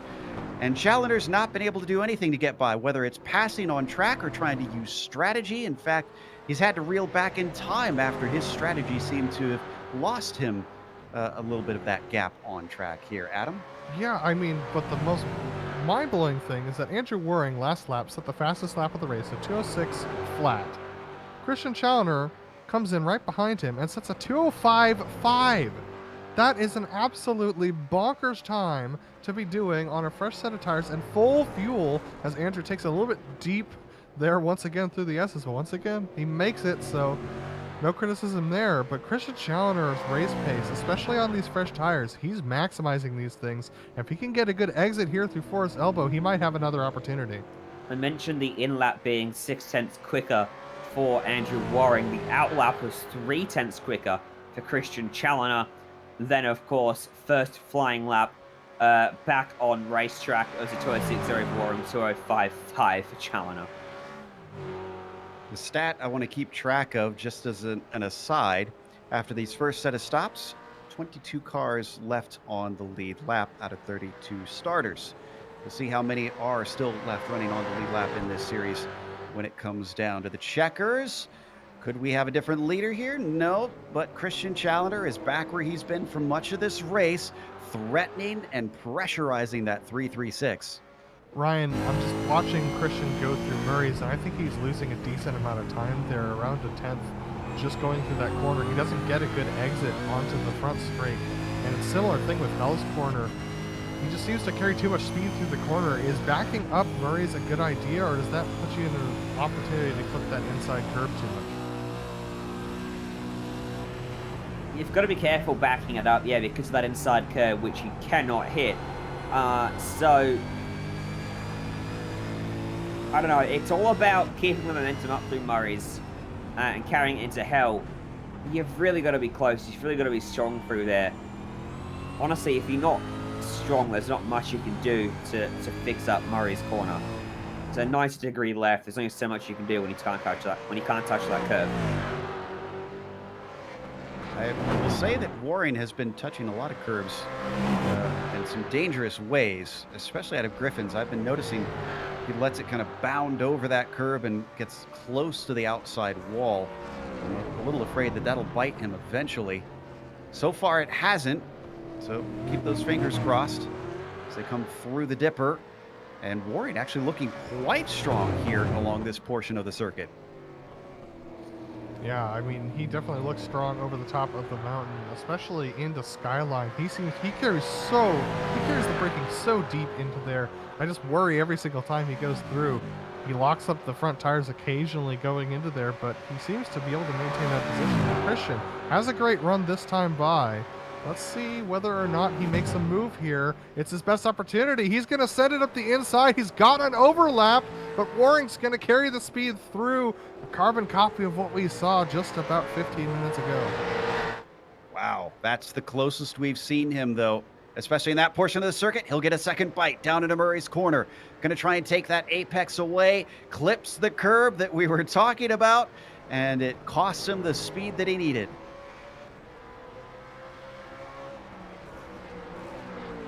Challenger is on the aggressive now. Oh, and the car starts to squirm, getting on the power out of Hell's corner. He picks up speed, but every single time, Waring's been covering him off up to Griffin's Bend.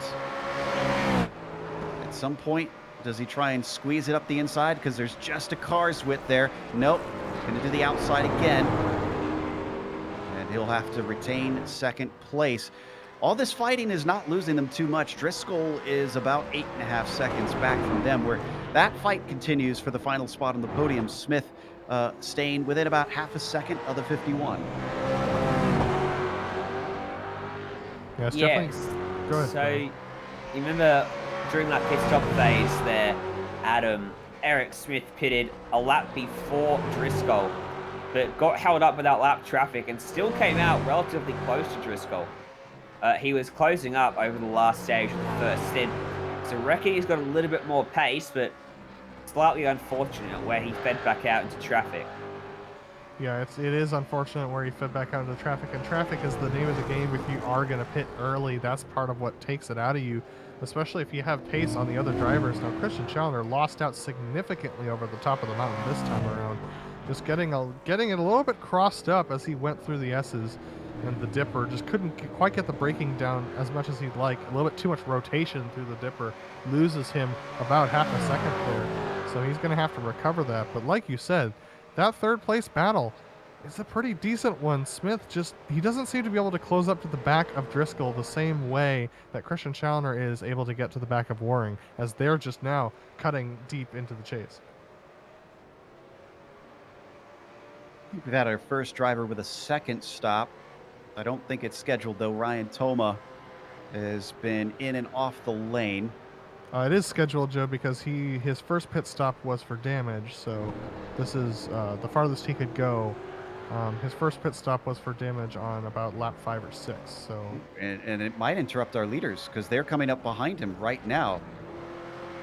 So Andrew Waring suddenly spies a car exiting the pits right when he probably does not want it, because and Toma, great heads up here. Great heads up for the 48. Lifts and lets them through before they get to the mountain. Ryan, I'm not sure they're going to be as lucky with the guys up ahead of them, because we have a good pack of 4 cars in the battle for 20th position. 3 cars tucked in right ahead of them, about 4 seconds up the road. So they might have to be careful when trying to pass these guys, depending on where they catch them. I mean, honestly, Adam Halleck, Scott Corbin, Bob Salami, as you guys say, you call him, David Warner, William Fletcher, are all in the next 6 seconds up the road. And if they start to get into a train of cars, it's even tougher than just overtaking one, naturally. So Fletcher, who they approach, you can see tiny little lockups for him ahead of them on the dipper down into Forest Elbow. Beltrami the Salami has pulled a bit of a gap back to Warner, thankfully, so maybe they'll get some time in between them. So here's where Waring is starting to do some math. He's trying to figure out where he's going to be able to get by William Fletcher up ahead of him. This is what's going to start to stress him out. Challoner was much more conservative over the top of the mountain this time, I think because of how crossed up he got in the S's last time around. So Waring just trying to do the math right now and figure out where he's going to pass these guys. It looks like the mountain straight's going to be the best opportunity. But remember, they're battling for position, and there's no compulsory blue flag rule in the Majors series, so they don't have to move over for Waring. So if Fletcher thinks that he's got an opportunity on Warner, he might keep his foot to the floor down the mountain straight. So we had some good behavior from Toma last time. What's Fletcher going to do? Does he see the battle coming up behind him? And will Warner do much of the same, since he's a little bit up the road from them? If not, they'll definitely be caught along. And yes, there's a big lift from Fletcher. Fletcher allows them through. Warner does not. And the opportunities will be extremely limited from here on to Forest Elbow. I know in the driver's briefing they got briefed a little bit on what to do when passing over the top of the hill. And the answer was pretty much don't. Yeah, exactly. So this is what's going to stress Andrew Waring out, because he's going to have to make a move here because Warner's way too slow. He's going to get held up here. Christian Challoner hoping that this keeps happening. Oh boy. Oh, it's just so stressful. Oh my goodness. Oh man, Warner almost off track there. Whew. Thing they got to be careful of is if those lapped cars who go wide out of McPhillamy, if they touch the grass, they could easily spin back across the track in front of the leaders. So double-edged sword there, trying to get by them. Thankfully, no drama there. Looks like Waring survived that one. Now only, let's see, we're 50 laps to go of dealing with that lap traffic. And the amazing thing is that the attrition is pretty much zero on this race so far. The only person we've lost is Mark Herzog, and that was due to connection issues. Everybody else is still running, only a good 2 or 3 of them due to needing the spare car. So it's amazing to see how many people are still going around here with how complex and difficult this track and car combination is. Adam, the next driver that wrecks out has you to blame for that one. You know Absolutely. that, right? All right. So they're coming up to the Salami. Bob's a veteran in this series, has been racing in the majors almost since the beginning. In fact, I think it is since the beginning. And yep, he sees it coming from a long ways away. It just gives a little bit of a lift. Makes a nice, easy pass for both of our drivers.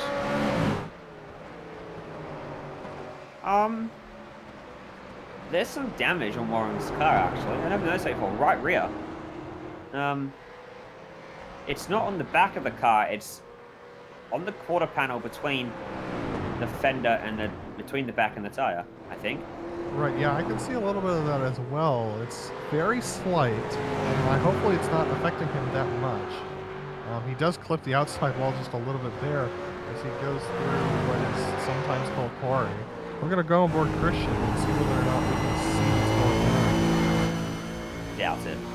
Yeah, it's very, very subtle. 'Tis but to scratch, as they say, so he must have just maybe sideswiped one of the concrete barriers at some point. It's just pushed in the rear quarter fender, which is a bit of damage is hidden by the actual back of the car, so Challenger can't see it. Alright, here we go. We're catching Corbin and Hallett. Corbin in a good place, actually. I was going to say, Corbin will have a good opportunity to let them through if he so desires.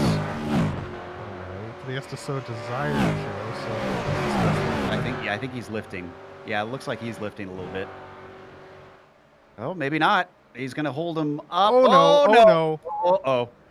This is not good. Can he get it woed up in time? Nicely done by Pat Corbin to avoid disaster. Just didn't panic. He's going to lose a spot out of it, but that's probably the least of his worries. Beltrami is going to grab 19th. I mean, Actually, no, that wasn't for... Excuse me.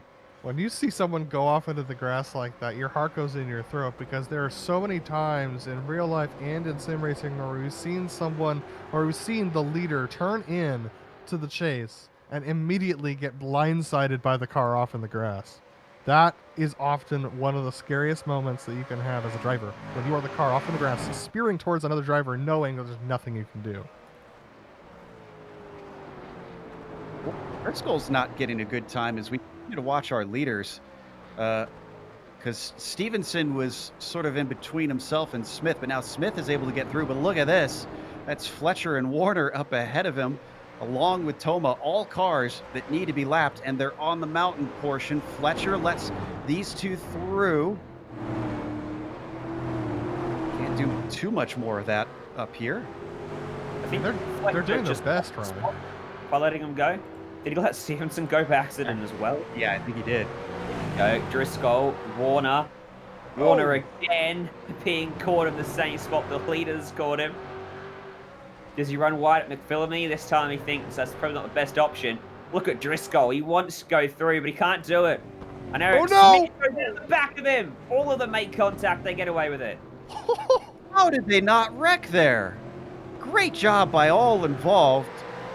So Warner is still need to be lapped, but Driscoll and Smith live to fight another day at least.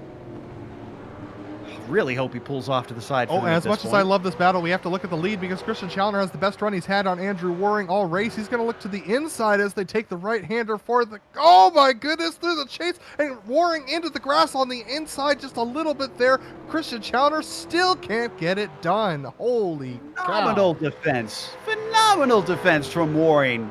I don't know how he got that car slowed up, but he did, and that's helped him retain the lead. Challenger's got to be asking, what do I have to do to make the pass? And in fact, he is, as trying to get on the power too much out of Murray's. Side by side for third, defending the inside is Driscoll. Looking for the crossover is Eric Smith. He's going to get the momentum as well and carry it down Mountain Straight. Here we go. Inside line for Smith, looking for third place for the first time today. Into Held's corner, he slides slightly wide, and Driscoll carries the speed back by and retains the spot. It's just so hard to pass around here. It really Hard is. to pass and unorthodox, it seems. While Christian still working on Waring, forced him on an odd line into Griffin's bend. Smith got the job done. Look at the replay off that one. How in the world did he do this? Late braking into Griffin's bend. We're going to see it here as it plays out coming through Hell's corner. You're going to see it. He gets a great run. He tucks in right behind him, gets a fantastic run, and then just lines up on the inside for Griffin's. He doesn't even have an overlap. He just outbrakes him into the corner. This is gutsy stuff. Over the jump. A little bit of a late move, but nothing untoward, and he's given space at the apex. Wow. Tip your hat to the 32 on that one.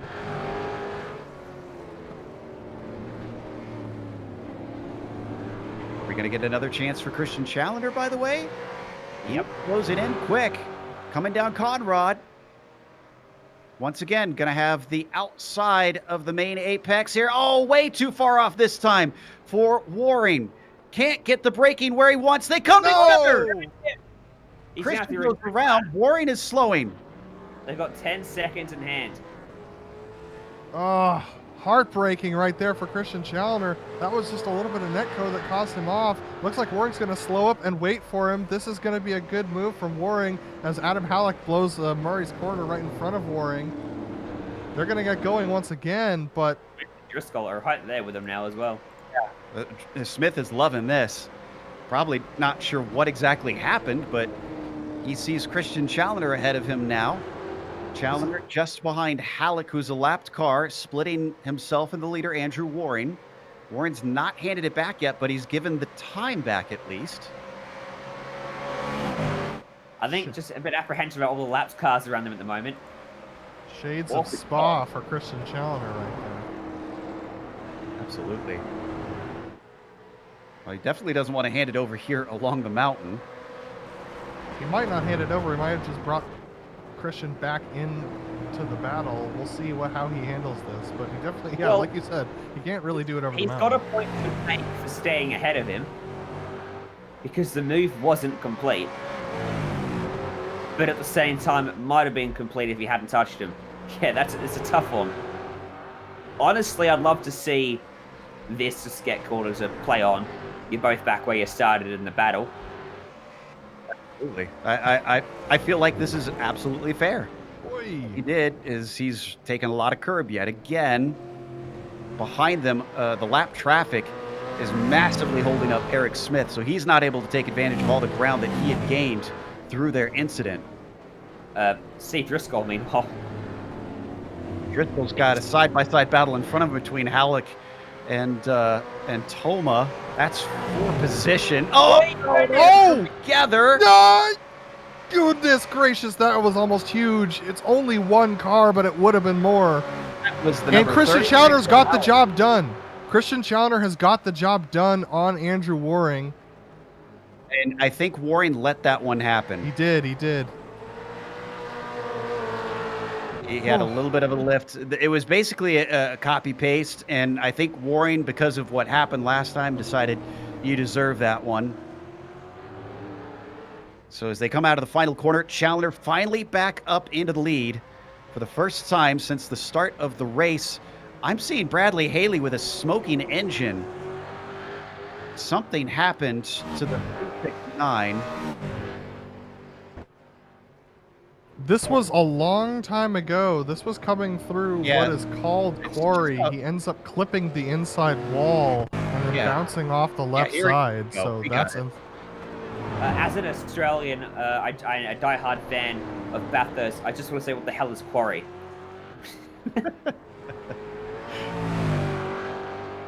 apparently it's this. Inside, then the outside. Well, my response to that, Ryan, is that Australians don't need to name it because they make it through there every time, but apparently everyone else needs to have a name for it. That is a very heavy trouble spot in real life as well. So, going back to our new leader, Christian's not pulled a big gap over Warren yet. So, I give credence to Ryan, who said they were evenly matched on pace, and that seems to be true, because he would have pulled away, I'd think, by this point. The thing for Warring is if my other theory holds true that he's faster across the top, he's going to blitz him down the bottom. He's going to exit for us elbow, right on his back bumper. Doesn't matter how quick, how slow he is on the bottom, he's going to get the slipstream. He's got it here, but does he make an attempt? As they start to pick up speed, he reels him in, down to 2 car lengths, down to 1 car length. I don't think he's got enough. Just dabbed the brakes there to get away with that. Oh, we got to change between Espedy and Barnes. This is for 13th spot. Could it be another spot down? Yeah, Bradley Haley, who's back out with his spare car, is able to get through too. And Brian Barnes suddenly demoted more than he wanted. Remember that spin for Stevenson after Driscoll just drifted into him, entering Conrad straight. They were side by side again, and they almost crashed again, and Stevenson lost more time. And let's see, yeah, Stevenson's been in for 2 stops, so I believe he's taken his spare car. He has. Well, sorry, no, it was Adam Halleck that was touched at Conrad, not Stevenson. Ah, you're correct. But And Bradley he Haley, has not taken his spare car. Sorry, go ahead. but Bradley Haley with that damaged engine, that's why he came into pit lane, and that's why we see him in that battle right now. He took his spare car and is now out there battling for that 14th position. I don't believe, let me see, did he take service? I guess it was, yeah, short service, so maybe he took that as his short stop. I was going to say, Haley did not lose as many positions as I would have expected if he took a standard pit stop. And I think, would he still be good to make it to the end on the same amount of stops as everybody else here? Yeah, I believe so. If he did his short stop that time around, his 14-second stop, plus the service for the damage, I think that he could definitely make it. So that ain't right. A short stop would be 30. If you take 14, you might be in strife. Austin Espedy in the pits once again. Remember, he had trouble at the beginning of the race, so he's once again taking to the pits to break out of that battle that he was having with Bradley Haley and Brian Barnes. So he's going to get his pit service done off strategy. We can give a quick shout to our hard chargers so far in this race. I believe, and my math could be wrong on this, that Lionel Callisto has earned that one, up 10 positions from 20th up to P10, of course. So the number 2 car is doing quite well at this track. Been talking about him a fair bit today. The Route 66 racing driver. Done a good job being in amongst the action. Made some good overtakes as well. I think I said earlier on, he was 21 seconds away from the lead. Because he started back there in 20th, and he was definitely on for a top 10. Well, there he is. And he's also only 15 seconds away from the lead at this point, so his average lap times are doing pretty good. I think that's Liam Quinn at ninth. He's what, mate? Minute 17 behind Challoner right now. Oh, sorry, I read the wrong column on my timing screen. That's my bad. He's fast. He's not quite that fast. Even still, like I mentioned before, Callisto is a former champion in this series, which is why we're seeing him do so well in this car. He's been here a number of times in this combination. I've just been keeping my eye on the leaders, trying to analyse whether the gap's going in and out. On the last lap, it opened up at the top, but down the bottom, coming down the hill, Warring found a bit of time. Challoner then made a mistake exiting the chase. Getting back to McPhilmy, the gap's opened up again. See if by the time they get to the bottom, it's closed in. Ooh. Yep, it's already closing. Yeah, and Warren was ultra aggressive down through the S's there.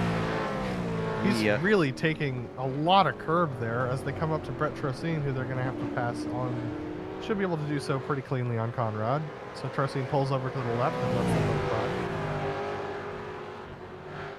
If you're wondering where the battle for third ended up going, Driscoll got held up significantly at the top of the mountain, and he's now 5 seconds behind Eric Smith. That's putting it lightly. Well, that was that whole incident that we saw with Andrew that's right. Warren. Yeah. So he got held up a lot there. So he has a lot of ground to make up. Eric Smith is only 1.8 seconds out of this battle, so he's definitely back in it for this fight. If anything should happen to these guys, or they get held up by any more traffic. He's recovered well from what was a reasonably sluggish launch from the line, which dropped him back to 6th straight away. I'm sure he'd be happy with the podium at this point, considering he started outside of those top 3 spots. Whoop! That's not going to do it, though. Smith loses a little bit coming off of Hell Corner and has to catch the car. That gap's definitely closer than it was at the top of the hill, between the top 2. Yeah, it's down to 0.4 of a second now. And they've got David look at Hall. this. Oh boy. Oh, Hall's heads up though. He pulls over. You know, these lap cars have been excellent, to be honest. Like, with the exception of that one battle that was happening, which you can't really fault the drivers for having an on-track battle and wanting to solve it between the 2 drivers. The lap traffic has been doing a great job of trying their best to stay out of the way of the lead lap drivers. It's so hard to do around here. I have been both a lead lap driver and a lap driver, and it's just such a challenge for both sides of the coin to try and make things work at the top, especially at the top of the mountain. Still hovering at about half a second. I do see Halleck into the pits right now, so he's coming in to get some of that damage repaired, I assume. Down into Forest Elbow. I'm seeing a lot of marbles around the outside, and that's a slip up. Actually hit the fence in that left-hander before the right-hander that precedes Forest Elbow.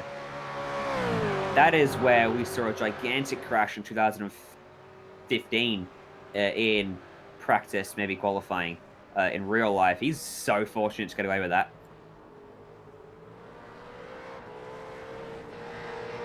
Coming around to complete another lap. Yeah, both of them are just giving it everything they've got. And I said it at the top of the broadcast that there is nothing on the line for these drivers anymore in the Drivers' Championship other than the pride of taking victories. And for Christian Challenger, that's been numerous times this season. He's got 9 on the board.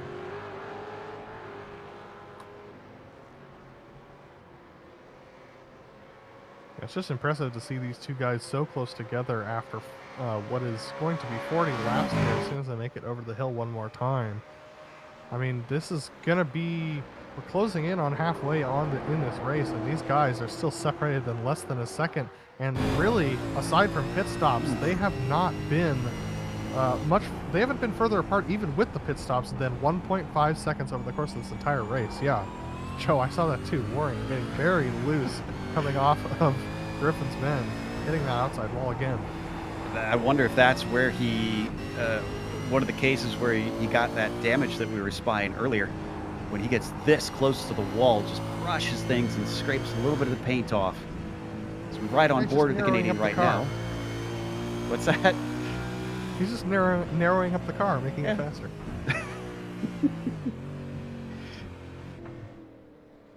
We're just about halfway through the race now. What I can't fathom is we've discussed a little bit about the mental fatigue that comes with a race this long. As a small lockup. There's some of it right there for Christian Challenger. But imagine being in this hard of a fight for this long at a track like this. Christian Challenger and Andrew Warren. No wonder we've seen at least 1 or 2 little mistakes from them, because, God, they've been just thrashing these things and having to deal with one another at the same time. We're going to actually jump back to a look for a P11. Jeff Schmeier is trying to hold off Samuel Harris. Jeff has fallen off of Lionel Callisto by 4 seconds at this point. Sam was actually catching Lionel before Lionel made the pass on Jeff Schmeier. So Sam Harris has been kind of trapped here behind Jeff for a little bit. He tries to take the inside line there through the cutting. Can't quite do it there. You can't get much more inside than the wall, so he ends up clipping it there. But Sam Harris trying to get this pass done, but like we said before, it's so hard to pass around here, but they're taking a lot of break there as they go through Solon. Harris been on a run upwards from 15th now to 12th, so his race pace is good as they come down through the S's and into the Dipper. A little bit more tucked into that apex than Schmeier was. Dog Bear car starting to feel the pressure. Oh, maybe too much as he locks it up, coming around the apex of Forest Elbow. This is going to be the best opportunity for Harris as he'll pull the slipstream. Holding the right side. Is Schmeier going to let him by? Now he drifts off to the left. And the much better top end for Sam Harris makes it an easy run up into P11. Gotta say, when you take that right-hander down into the chase, it is absolutely terrifying when you're offline there. So Sam Harris, I mean, you end up drifting because it drops down there. Oh, look at this. That's going to be Jeff Schmeier into the pit lane. So we'll keep our eyes on that. He last pitted 18 laps ago. Yeah, that's plenty in the window here. Those who are taking the standard strategy have about 5 more laps before we should see them in. Hey, quick update on Eric Smith. After doing his fastest lap of the race, he followed it up with 2 pretty poor laps. A 2:08.0, which must have been a mistake, and then a 2:07.0, which must have also been littered with mistakes. And so he's fallen to 5, make that 6 seconds away. So this lap is not great as well. So it seems like Eric is now starting to struggle a little bit in his Apex car. Still comfortably ahead of Steve Driscoll, though. For comparison, Challoner and Waring are doing low 2:06s. 2:07.1, yeah. It seems like the car has gone away from the V Apex driver. He's not got to worry from behind. Driscoll, who has gained some of that time on him, is still about 4.2 seconds back. So no reason to sweat for the number 32, as long as he can keep the pace up.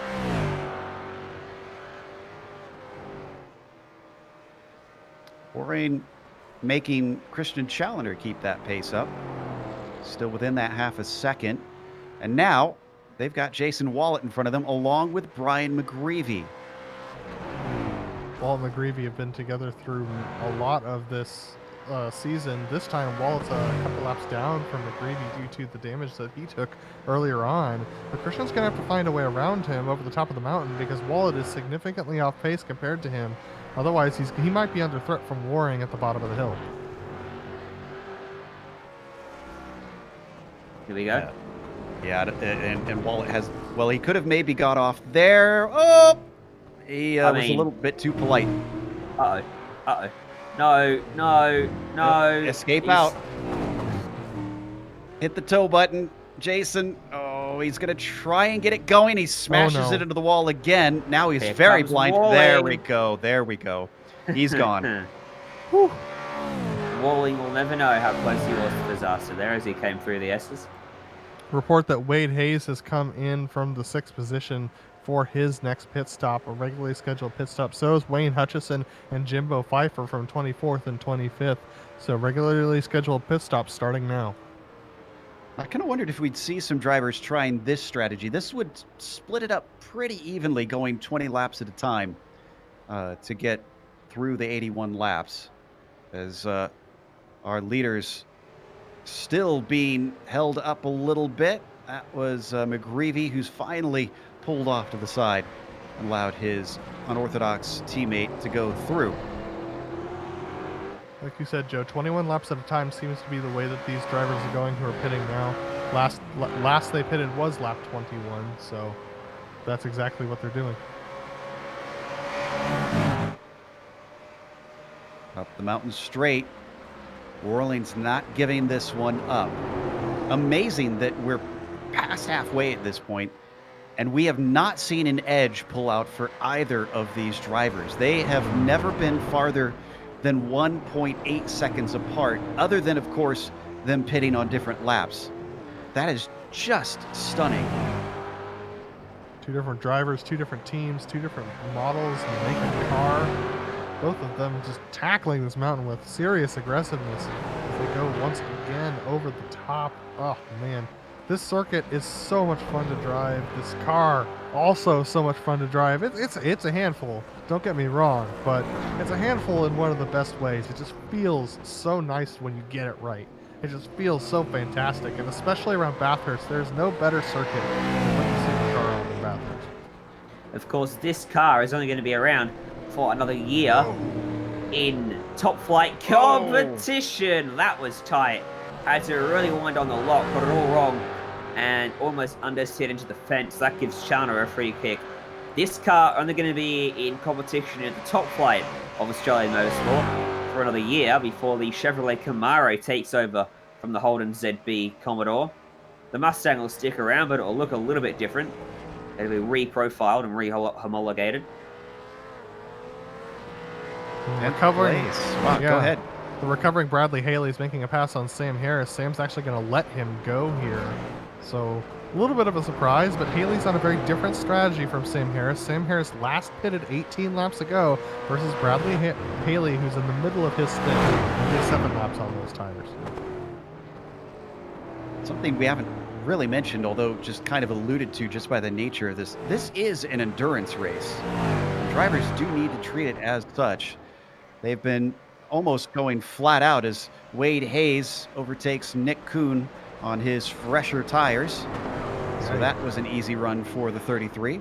Yeah, he's just got those tires up to temperature. This is his second lap on them. Nick Kuhn, on the other hand, once again, one of those drivers on 17-lap-old tires. So just a difference in strategy leading to this pass on track. Probably feels very good for Wade Hayes now that he's got a little bit better grip. We've already seen how treacherous the machines get at the end of a stint, and everything goes away. In fact, why don't we take a look at that grip right now, which, has that gone down actually? Yeah, it's gone down significantly, 110 degrees Fahrenheit. We're down to 43 Celsius, so drivers are feeling a little bit more grip there at the top of the mountain, and especially at the bottom when they're trying to do those left 90s, especially when you head across. Especially, I think the biggest place where you really feel the grip, at least when I've driven these cars around this circuit, is Murray's Corner and Hell Corner. And that's where you definitely know whether or not you've got some extra grip. At other places, the cutting, and they're probably just feeling just a little bit more comfortable now. But it is going to tighten the car up a little bit, having these extra degrees to play with as far as the temperature is concerned. Midst of the Australian spring out here in October, set both in the virtual world and, of course, in real life as we race towards the end of 2020. Nobody in this group going to be ducking into the pit lane this time, it seems. Except maybe Eric Smith. Oh, Eric Smith is going to take an early call. Yeah, Eric Smith, that is early for him for sure. That being said, he was one of the drivers to put it in on lap 21, so he's actually extended this stint compared to some of the other drivers who pitted on lap 21. So earlier than our leaders, but a little bit later than we would have predicted for his previous pit stop. So Eric Smith in for regular service. More of the lap cars pulling out of the way of our leaders. That was Nick Kuhn, who we were watching give up a position before. I want to know if we're going to see him go all the way. Let's see, it would have been till lap 50 this time if he stretches it to 25 laps. It's interesting to note that Challoner, remember how he pulled that gap when Waring understeered at Forest Elbow? Well, the gap doesn't exist anymore. So we're seeing from Waring exactly what Challoner did in the first stint and a half. It would be to lap 49 if you were to do 25 laps for Christian Challoner, because he pitted at the end of lap 24. I was referring to Nick Kuhn on that one. Oh, Nick Kuhn actually be if he were to go as far as it would be lap 50. Yeah, because he went a lap later than everybody else out there on track, so I was curious if he's going to continue to try and stretch that out. As So we continue to watch the top two down towards the chase.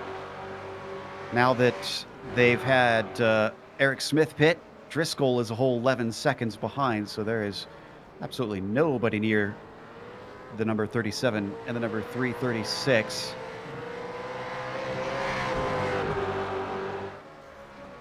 Neither one decides to come in this time by.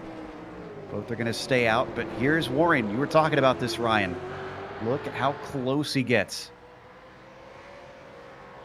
Now, if Waring is going to pit on the same cycle as he did before, which is at the end of lap 23, that would be the end of this lap that he would come in. But he's been sitting behind Christian for a decent amount of this stint, so it's possible that he might have saved enough fuel to go that extra lap that Christian did last time.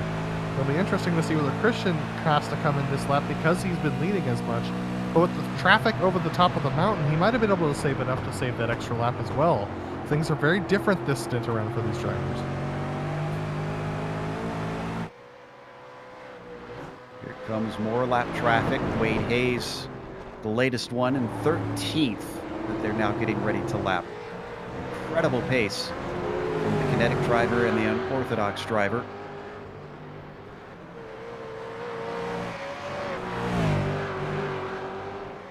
Ooh, this might be a bad spot for Christian, though. He's running up to the back of that 33 quite quickly. It looks like they're going to catch him in the downhill. If they're lucky, Wade is pretty good through here, but it looks like he takes a lot more break than Christian. Boy, this could be a little stressful. They might catch him going into for his elbow. No, they should catch him on the exit. Yeah, the timing's going to be just right. This is lucky for Christian Challoner, who, in fact, almost looks like he backs it up a little bit to get himself a better launch, but it may have backfired because here's Waring with the best slipstream we've seen him have on the Conrod since he got overtaken. Does he challenge him or does he wait? He's going to challenge him up side by side. He'll be on the outside of the left-hander apex as they break for the chase. Challoner holds him back, looking for the over-under. Waring tries to come back at him. Once again, defensive move from Christian Challoner. Oh, but he opens the door, and Waring looks, but decides to not go for it. And not quite time yet to make that move, I don't think, for Andrew Waring. Christian Challoner doing a good job to hold off that move there, but that was all precipitated by Wade Hayes, who's now tucked in right behind them. As Waring slides a little bit through Hell's Corner, going to lose a little bit of time there, but Steve Driscoll into the pits from third. So let's stay on this battle, but I'm keeping an eye on the timing screen to see if Driscoll gets jumped by Smith or if he can gain time. Meanwhile, here comes Waring. The roles have been reversed. This is exactly the spot Challoner has been put in numerous times, and he's giving Waring a taste of his own medicine. They're both going that extra lap longer here, so both of them able to save enough fuel to make this extra lap work. Hopefully that none of them missed the realization that they were supposed to go into the pits, and because they were battling, but I guess we'll find out on the top of the hill here. Can't imagine that Christian, he's pretty savvy. I don't think he'd be missing a pit stop. Challoner pitted 24, so he'll be safe. Waring pitted 23, but he's in the position Challoner was in when he was able to go 24. That's a mistake from Challoner. Almost missed the S's. A rare mistake from Challoner as well. So is he going to be threatened? By the way, Smith just went by Driscoll, and it looks like it is about where they entered. So the battle for the lead is on. Waring gets another bite of the apple, and there's no traffic with them this time. This is all down to these two. It's going to be close here. Andrew Waring trying to look for an opportunity, but he's actually going to stay behind. What's his plan here as he goes through the chase? That means they're pitting this lap. They don't want to be side by side. Going to try and nail his pit entry. Good call. And they both go in, so no shenanigans this time. A lot of other drivers also in the pits the lap earlier than them. Ryan, I think you saw the same thing I did. Andrew Waring was on it coming into the pit lane, trying to get as much time as he could out of Christian Challoner. remember that when at the very start I said if you save even a tenth of a second, it can make the difference. Well, if Warring was able to save a tenth of a second worth of fuel, he could jump Challenger. He should have saved fuel regardless, based on being behind him. But I think that enabled him to go the lap extra he did. Because that was 24 laps in for him, 23 for Challenger. Both of them waiting on service at this time. It was pretty close on them going up on the jacks. Also, wait and see if anyone does a 30-second stop. Nope, they're both going to go for a short final stop. At least that's how it looks right now. That's good for us because that means we get to keep watching this battle happen. Wow, Challenger, good job. Wow, 2 seconds, about 1.2 seconds actually, quicker than Warring in his box. Some of that is the iRacing randomness potentially. Warring was slow, really. Because we've seen all the stuff into 43 seconds. This was 45 for some reason. Yeah, hard to tell at this point without talking to them if that was extra fuel or if that was down to iRacing's small bit of randomness that can separate them. Jumping back down just on the lead lap is for 18th, Mark Stevenson and Brian Barnes, who have, let's see, well, it looks like Stevenson still needs to take a stop, but Barnes is freshly out. Bad news for Stevenson, of course. Doesn't want to fight him that much, I imagine, but with Barnes getting those tires up to temperature, he's going to be all over him soon. He's going to have to be careful to keep himself on track here, just to try and maintain as much position as he can, carry as much speed as he can without putting up too much of a fight, because the fight's just going to hold both of them up and lose them time. Stevenson not losing out. He's pulled it to about 9/10 of a second over the number 4. Popsicle Man maybe still trying to get those tires up to temperature. That looked good down through the chase, though. He gained about 3/10 back alone.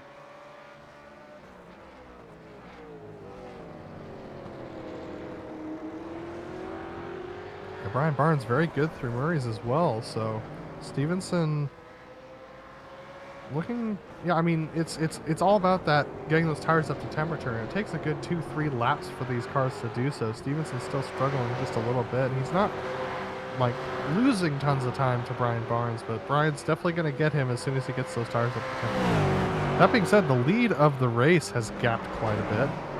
Andrew Warring now 3 seconds behind Challenger on those fresh tires. Challenger is in a league of his own right now. And he just took Hell Corner very, very poorly, locked it up into there. I wonder if Warring's overdriving the car. And it's also possible that Warring just hasn't reset his stuff from when he came into the lane as well. Going to see the lockup here down into Hell Corner. Just a long lockup. Oh, and Andy clobbers the curb, that inside curb of Murray's. Here's where he makes another mistake. Something's wrong, for sure. I mean, he's continuing to lose time, and we know how fast he is going over the top of the hill. So, something's not right in that machine for him. I'm not sure what it is, and maybe we'll be able to find out at the end of the race. But if Warring continues to lose time as he is, he's not going to have a chance of catching Christian. His last lap was 1.6 seconds slower than Challenger's, which was the same as both their first out laps after the first stop. Warring, though, yeah, 1.6 seconds off it. Only waiting for a few more drivers to come in. Nick Kuhn, Sam Harris just ducked in for his second bit of service, and Ryan Steele.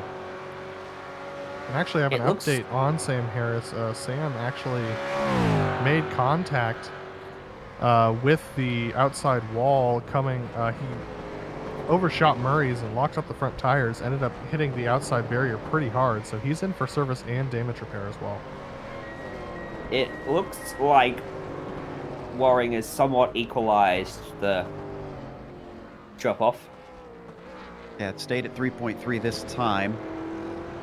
So this lap for Challoner is a 2:05. Oh, well, that's yeah, I guess that's their out lap. Or no, a 2:05.8 for Challoner and a 2:06.1. Still mildly slower for Andrew Waring, but not dire.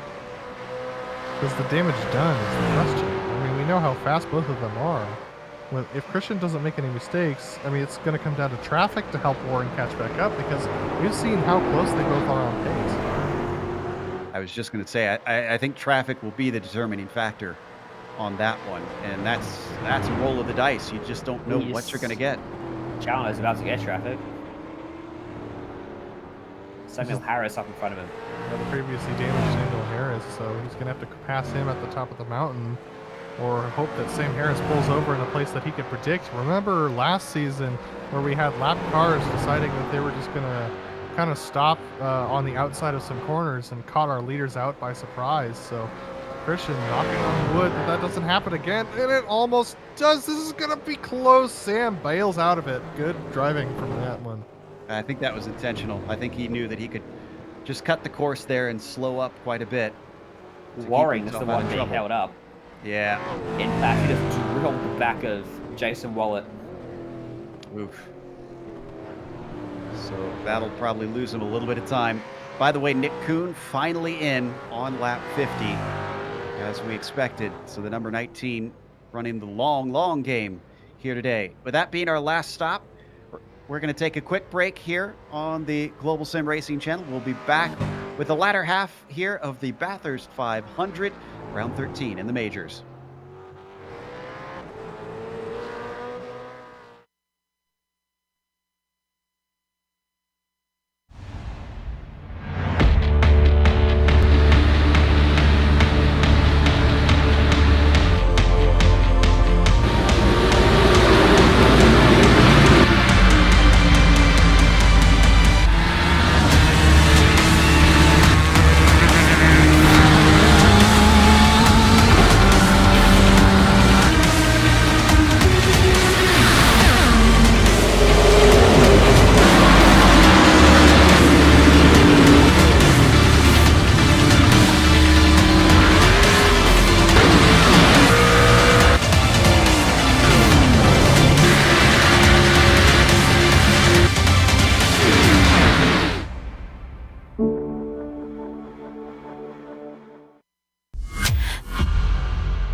Welcome back to Mount Panorama Circuit. Christian Challoner leads the way here, but Austin Espedy is leading Lionel Callisto in this battle on screen for 13th position. A little bit of side-by-side action through the first quarter as Espedy misses the apex, coming through Griffin's Bend, allowing Callisto to get close once again.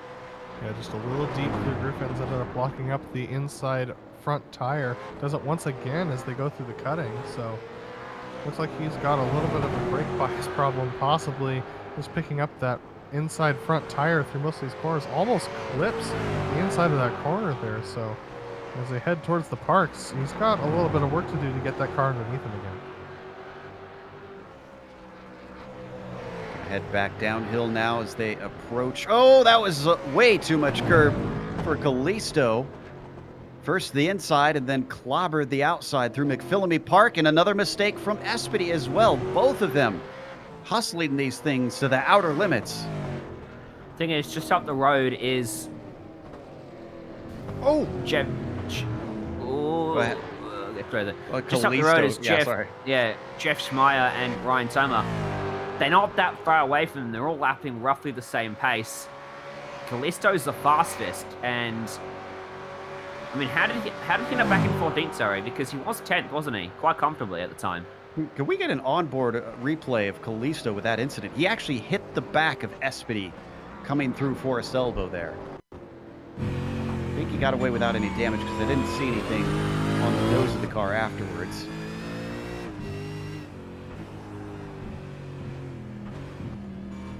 It's almost like both of them made a mistake into the corner. They both went wide.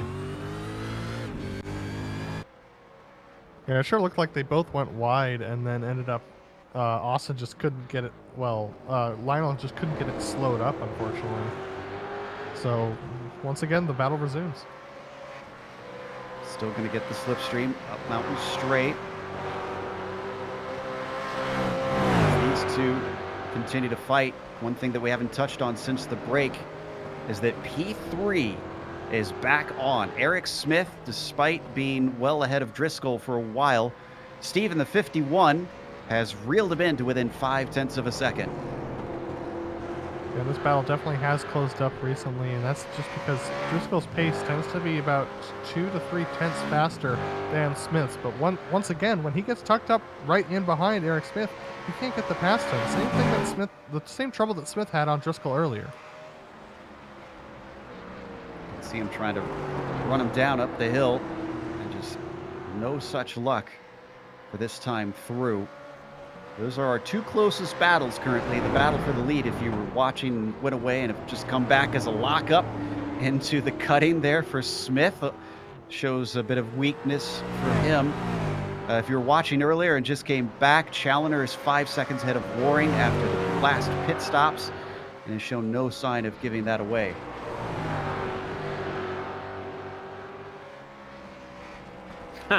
Look at this battle right in front of the race leader. Hutchison and Pfeiffer. Yeah, they're just tucked in right in front of each other, and this is actually really bad for Christian because he's actually getting held up by this. Pfeiffer's going to move over to the right side and try and let Christian go, but he's got to be kicking himself a little bit. He's got to say, "Go, Christian! Come on, man! I've got a guy up ahead of me. I want to battle him, please." He's going to at least be able to reel him back in as he pulls the toe off of our current leader. But it doesn't look like the next lap car has any interest of letting him through.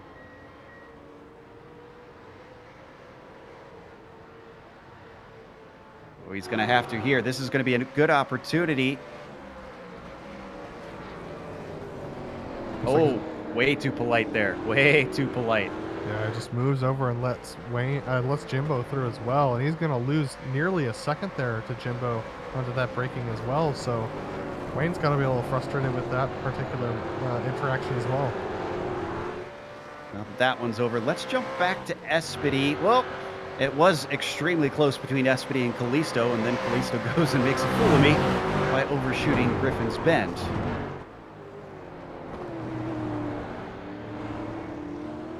He's at great pace so far. Sorry, go ahead. Yeah, he's kind of on recovery at this point, trying to get those tires cooled and underneath him. But as you head up this hill, you're asking so much of those tires to turn to pull you up this very steep hill at Bathurst.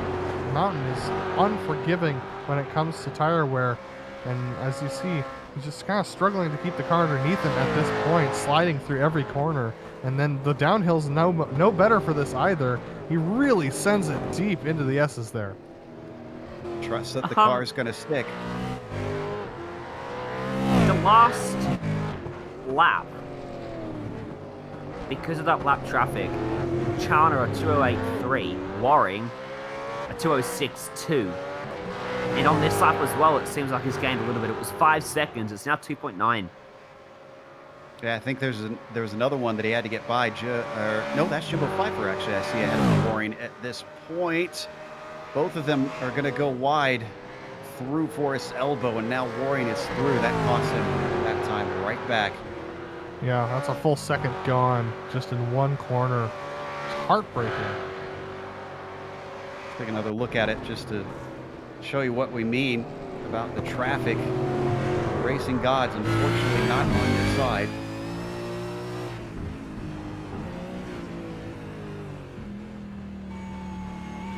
Target fixation almost. Yeah, it seemed like he just carried too much speed through the corner, trying to brake around the same time as the car ahead of him, assuming that the car was going to be slow, and it just didn't end up being. So Waring, once again, locking up the inside tires, going through Murray's. He's pushing really hard, but he's just not getting much purchase right now. An update on the lapped cars after the second set of stops. Down to 14 cars left on the lead lap. Challenger trying to catch up to Brian Barnes to put him one down. And we do have a couple of cars that are out of this race. William Fletcher and Scott Corbin, both due to damage. Fletcher the most recent. And so both of those drivers are out at this point. We saw Corbin's damage, and I will go try and get an update on Fletcher.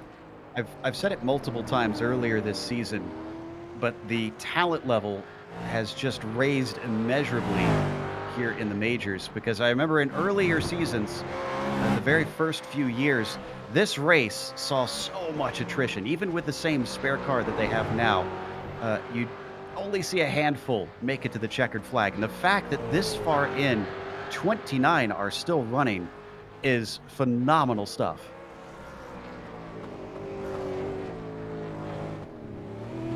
Our leader and newly crowned champion getting ever closer to lapping Brian Barnes. But we'll duck away from that because it looks like 12th place might be of interest once more. And Kalisto closing once again up to the back of Espedy. These two guys are very scrappy over the top of the hill, as we've seen in laps past. Now they're actually catching the back of Jeff Schmeier pretty aggressively as well. So, oh my goodness, Kalisto almost getting it 90 degrees to the direction of travel there. I mean, these guys are pushing as hard as they can right now, and they're not even on their final stints. I think Kalisto desperately wants to get by Espedy. Look faster through that last portion of the lap as he's got it down into 0.2 of a second, right when he wants that slipstream up the mountain straight. Is this going to be enough, or can Espedy fend him off? A lot of drivers have been covering off that inside line. The straight line of speed of Kalisto is nowhere to be found. What is going on there? Might be a little bit of an evidence as to why Kalisto is further back than we saw him. Remember, we were talking about him in 10th position. His pit stop is not slower than the rest of the guys. In fact, it's faster than most of the people around him. Though we did have some people... Oh, sorry, he got loose once again coming out of the cutting. So, I think... Oh! He made major contact right there with the outside wall. And that will probably put paid to that battle.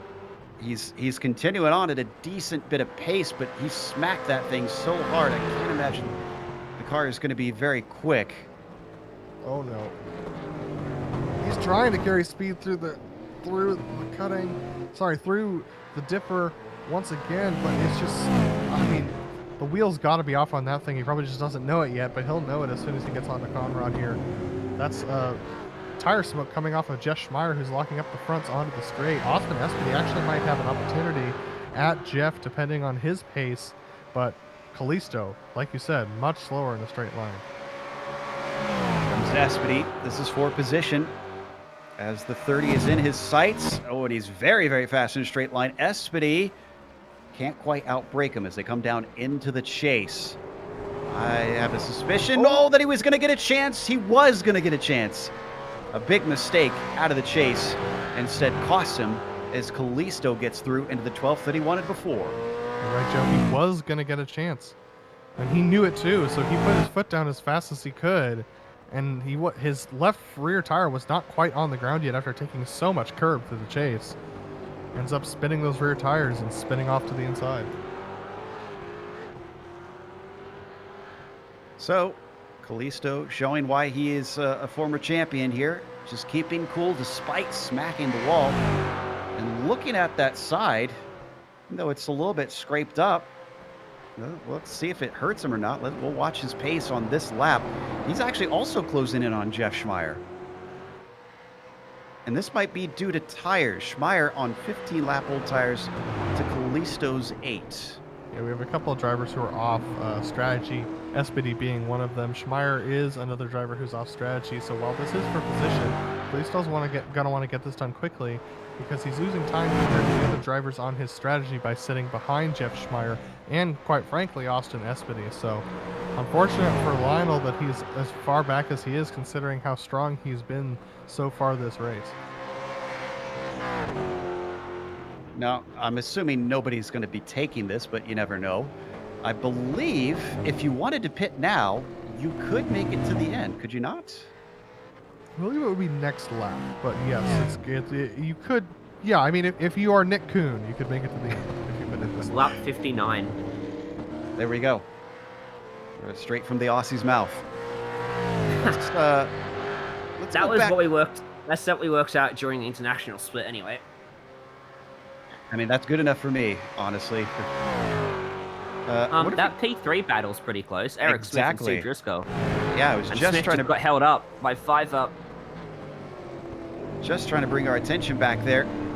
And Jimbo was a little bit wide. So that's going to compromise the line for Eric Smith. Driscoll will get the slipstream. Is this going to be enough for the UDOX driver? As they start to pick up speed, he's closing in. How brave is he going to be? Is Eric Smith going to defend? Oh, he lifts. Big lift. Yeah, so Driscoll didn't want to get to the right because he was going to be on the outside here. Wanted to switch back to the left, but he had to wait till they were through the kink to do so because that's where Smith was covering and couldn't do it. That's why the chase is such a fun overtaking area because it's not a straight cut. This is the place you have to be. It's also one of the most courageous passing areas in motorsports. The amount of speed you're carrying through there, and also the nature of these cars is that when they go over that bump, there's not as much downforce as you would hope when you go through that right-hander. You end up clipping that corner. It drops down. And it's just so hard to brake in a straight line when you get into that sector. So that's why it's so difficult to pass there. This is one of our best battles on the track now. Oh, and sorry, but Adam Halleck is off track once again. He was in a battle with Bob Beltrami coming down the Conrad Straight and heading towards the left-hander. Looks like he hit the outside wall. Let's see whether we can get this replay. Let's see. I don't think he got the outside wall, but he did get the inside one. You're going to see it out of Forest Elbow. This is heading through the dipper here. You can see how close he is currently in the replay to the salami. This is where he's going to make his mistake. Almost looks like wheel spin, but it's awful slow happening. Yeah, it is wheel spin, and then he puts on the brakes and ends up spearing that car off into the grass. Unfortunately, it's a little bit more major contact than it looked like from that angle. And unfortunately for him, he's already taken his spare car, so he's going to have to hope that that damage isn't too effective at this point. But Schmeier and Callisto are still at it at this point. Callisto cannot get past Jeff Schmeier, and Jeff, on 16-lap-old tires, is starting to hold up Callisto significantly here. Dog Bear driver is playing a good defense. As we've seen this a lot from Callisto, the tail of the car just waggling off the corners. He's very greedy with the right foot, and yet he still seems to be much faster than Schmeier. Hasn't burnt the tires out too badly. The supercar is naturally oversteered on the exit. Bootload of horsepower, 650. In the V8 engine, they still run V8 engines despite not being called V8 supercars anymore. Oh, Andrew Waring's in the pits. Okay. Now this is a misplay, maybe. Because he's going to need to fill the tank all the way up to get home. But he won't have burned out much fuel. So this will be a short stop. It'll be a short stop, and if he gets lucky on traffic, maybe this is a case of, well, if I do what Challenger's doing, I'm not going to be able to beat him, so I got to just try something different. This should be 30 seconds. He is taking tires. He definitely can and needs to. That's the other thing is that the tire wear, Christian's going to have the advantage of that towards the end of the race. But like you said, like you said, Joe, if he does get the better of traffic, he might have an opportunity here. Why is he still stopped? It's a long stop. Crossing through 40 seconds now. Yeah. This is a regular stop. But why? He hasn't even got a full tank. He must. There's an issue. There's an issue. Did he get a penalty on entry? I think, yep, that must be it, now that you say that. And that's a long hold usually. I'm going to double check to see what his pace was coming into pit lane. Or does he have damage? He might have left side damage. He did. It was a little bit, but I don't think that was enough to merit this long. But also he has a spare car left. Yeah, it's got to be a puzzled speeding right penalty. now. It's got to be a speeding penalty. I mean, the other question is the 60 is the 60x incident cap a hard cap or is it a pass through? He did not get 60 incidents. I can say that with authority. Yeah. There's no way. And there is no drive-through penalty this season. And it looks like Lionel Calisto's finally got the move done on Jeff Schmeier. A bad exit from Hell Corner is going to make him susceptible there. So Jeff Schmeier, he's going to try and hold on and possibly take the braking through Griffins. No, he backs out of it. Calisto is finally ahead of Jeff. Whoa, and now it's Jeff's turn to lose a little bit of the tail of the car, coming off of Griffin's Bend. Still stationary. Okay, this might not be a penalty at this point for Waring, because it's up to over 2 minutes. Maybe your initial assessment about the damage is what it was. And then he just maybe possibly forgot to check the fast repair box. Sometimes it unchecks itself when you enter pit lane. Or drama in real life. Technical issue. Who knows? Could be. But it would have dropped him, and I think his timer would have stopped by then, wouldn't it?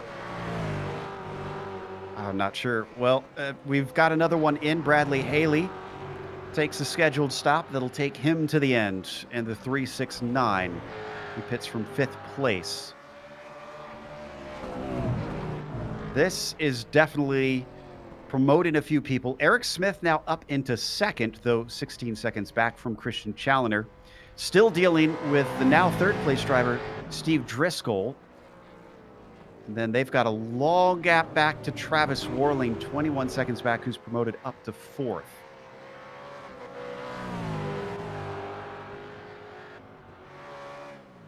Yeah, Andrew Waring has major front left damage. So something definitely happened with his car. He must have mistakenly taken his spare car on another pit stop and didn't have it to repair this damage. Wow. Trying to see if I can find the incident here. Exactly what happened. Oh, okay. This happened out of Ryan's favorite corner, Quarry. He smacked the inside and then smacked the outside wall. Austin Espedy and Jeff Schmeier both into the pits. Both of them, they were in a battle together. Espedy now a couple seconds behind Schmeier, and that is reflected in their pit lane times, even though they hit their boxes around the same time. This will be their final stop. We're going to look at that battle in 3rd. Coming up through Griffin. Driscoll holding on by about a half a second, making sure that any sort of mistake will be costly for Smith. Don't forget, the traffic in front of them will continue to be just a assembly line of cars constantly coming through. Brian Barnes is the next one up the road. So at this point, these two guys are not battling for a podium anymore. They're battling for 2nd place on that podium. And if Christian Challoner gets into any trouble, which, I mean, you can't write off trouble around Bathurst. These guys then would be battling for the lead. So don't think for 1 second that Driscoll's going to back off just because he's standing on the bottom step of the podium at this point. The only thing we can not expect that we probably might in real life is the intervention of kangaroos at some stage. Kangaroos and the safety car, both things are not present in iRacing right now. Well, safety cars present, but not in this race specifically. And new kangaroo model not confirmed yet, but hashtag soon. As they come down towards the chase. Down to 10 cars left on the lead lap. Smith keeping Driscoll at bay. Haven't seen him get an opportunity quite yet. And normally in a situation like this, with Christian Challenger being 16.5 seconds ahead of Eric Smith, I would say that Christian could back off. But on a track like Bathurst, with it being so much about rhythm, is backing off really a good idea? Last time I tried to back off around Bathurst, I ended up hitting the inside wall of the cutting very hard because I wasn't taking it as fast as I was used to, and braked harder than I probably should have based upon the speed I was going. And it's those kinds of mental lapses that you can get into when you're no longer battling with someone else. You can just think to yourself, oh, I can back off and just cruise at this point. I've got a big gap. But if you do that, you might find yourself getting into a mental hole that you can't climb out of again. Callisto, just an update, has come in for his last stop. He saved his fast repair for that one because he's kind of notorious for that. I'm sure he would have liked it after how hard he hit the wall on that last stint. The V Apex driver is hustling it as Smith almost losing it through the cutting, and the same thing there with Driscoll. Yeah, Driscoll got very loose through the cutting there, and he's going to lose a heap of time over the top of the hill because he's going to have to try and get those rear tires back under control. That was almost disaster for Driscoll. He could have pushed way wide into the outside wall of the cutting.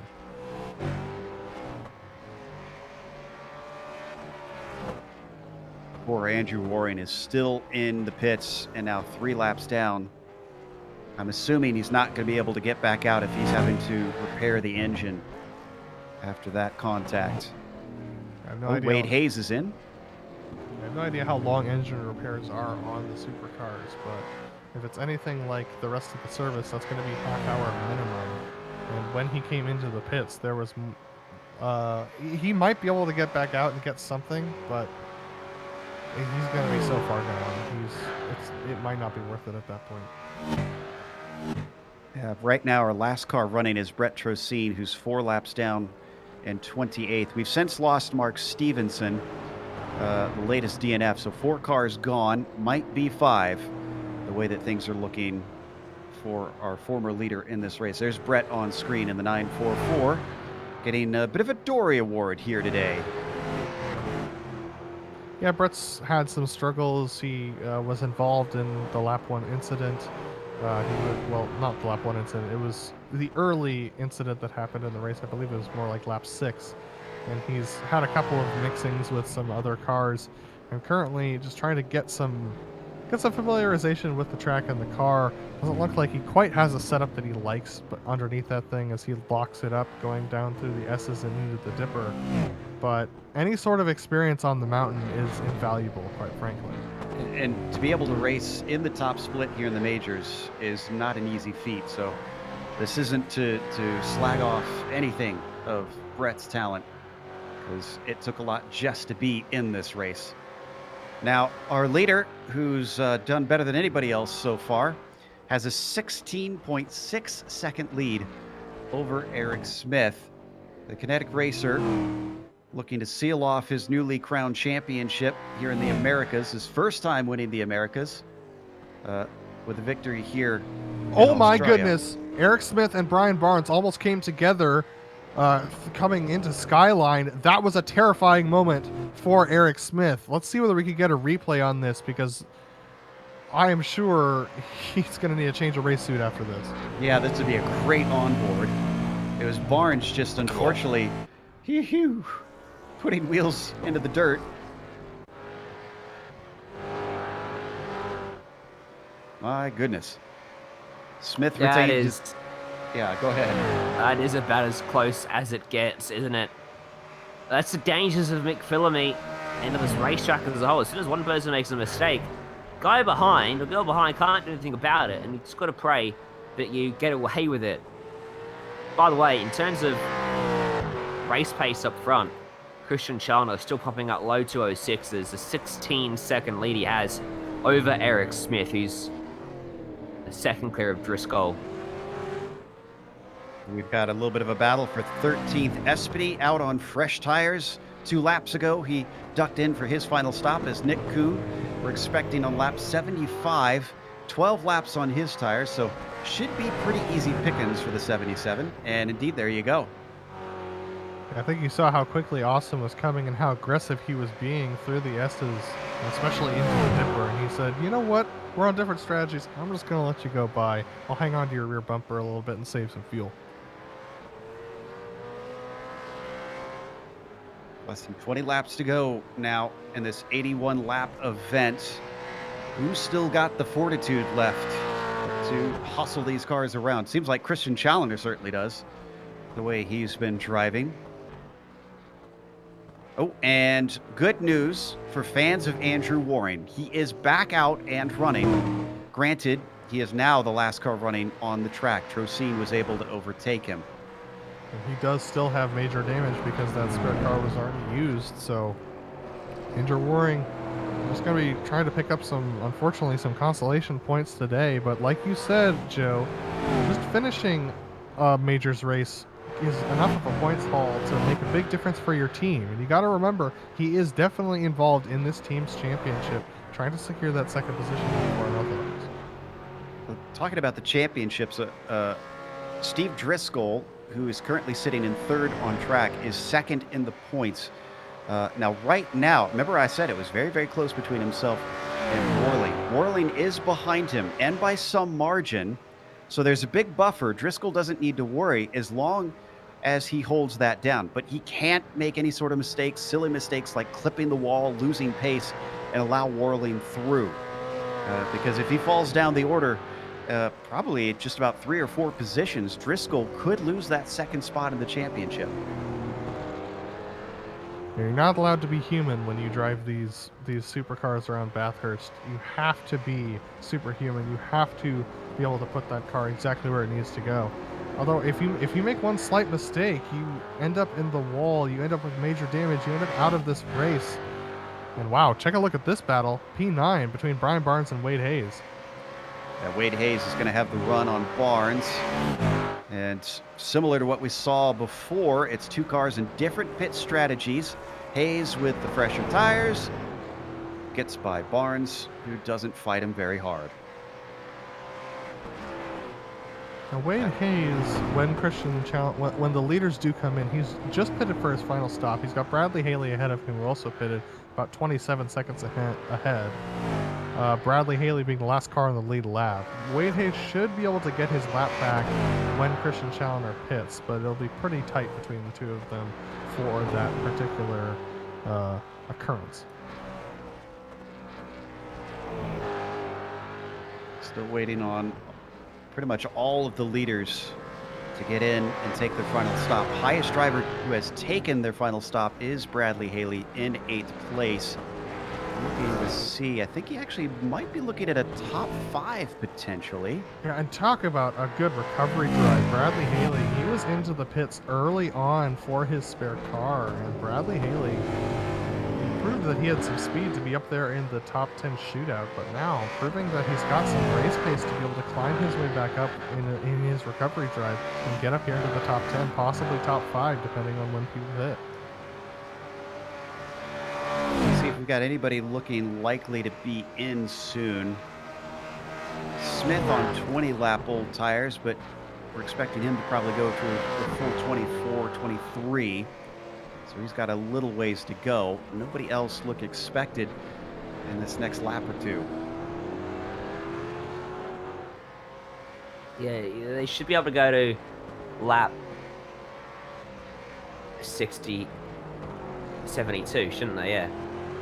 Which means that only need to take enough fuel for 10 laps, which is that 30-second stop I keep talking about. For a lot of drivers at this point, it's just a matter of bringing it home. Many are without battles. That could be worse sometimes, Adam, as sometimes drivers lose that concentration. And this is when those hours and hours of solitary practice that we're able to get here on iRacing tend to benefit you. Just getting in a hosted session and driving around here, just as we saw Steve Driscoll just losing a little bit of time there to Eric Smith getting loose once again through the cutting.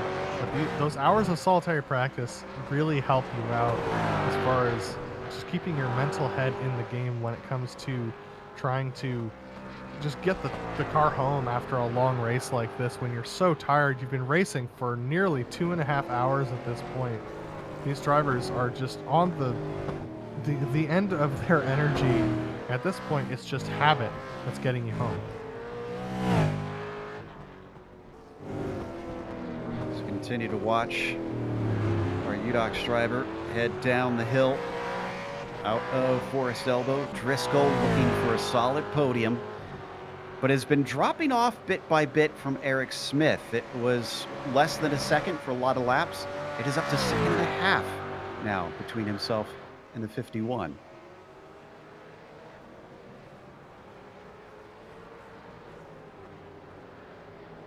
He gets ready to overtake Warner, who's just going to be at the wrong place at the wrong time. Warner's car certainly not looking all that great, as he's down in 18th, 2 laps down.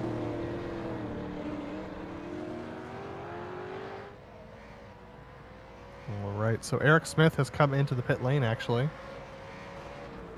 So that's going to release Steve Driscoll, like you said. So hopefully... Oh, Eric. Looking... He didn't miss his pit box, No, but he's very slow. Maybe, you know what? Maybe he was adjusting fuel. I think Make sure... adjusting something in the car, because I was scared for a moment that he'd missed his pit box, because he should be fine. He would have been fine to go out and do another lap, but the amount of time he would have lost would have been horrible. But Smith in for regular service now. There's no pit crews to hit, so he's okay to drift off into the into the boxes for a brief while. Will this be 30? Yes, it will. Gone. All right. And to tell you the gaps that have formed, he only falls to 4th place after that. Now, Driscoll should be in this lap with Challoner as well, we think, and Walling. If They he's could go a pulling couple more similar if they strategy, want to. yeah. I'd want to cover off that undercut, though, those fresh tyres. Absolutely. If I'm Steve Driscoll, I'm coming in for sure. Remember, it's peak speed at the very start of the stint that makes a difference. At the end of the stint, the difference in tyres is quite small. Yeah. I mean, yeah, and to be fair, Driscoll doing a 207.4 last time around. He's definitely going to want tires to try and get back into those 206s like Smith's going to be able to pull out. Smith's last was, his last was his in-lap, so it's not representative. We'll find out how fast he's going in a couple laps' time once his tires come out, for sure. We're watching Challoner on screen, still running that was actually not representative for him, a 207.4. He must have hit traffic.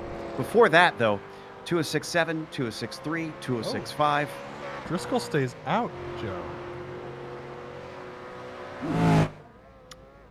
I was not expecting this.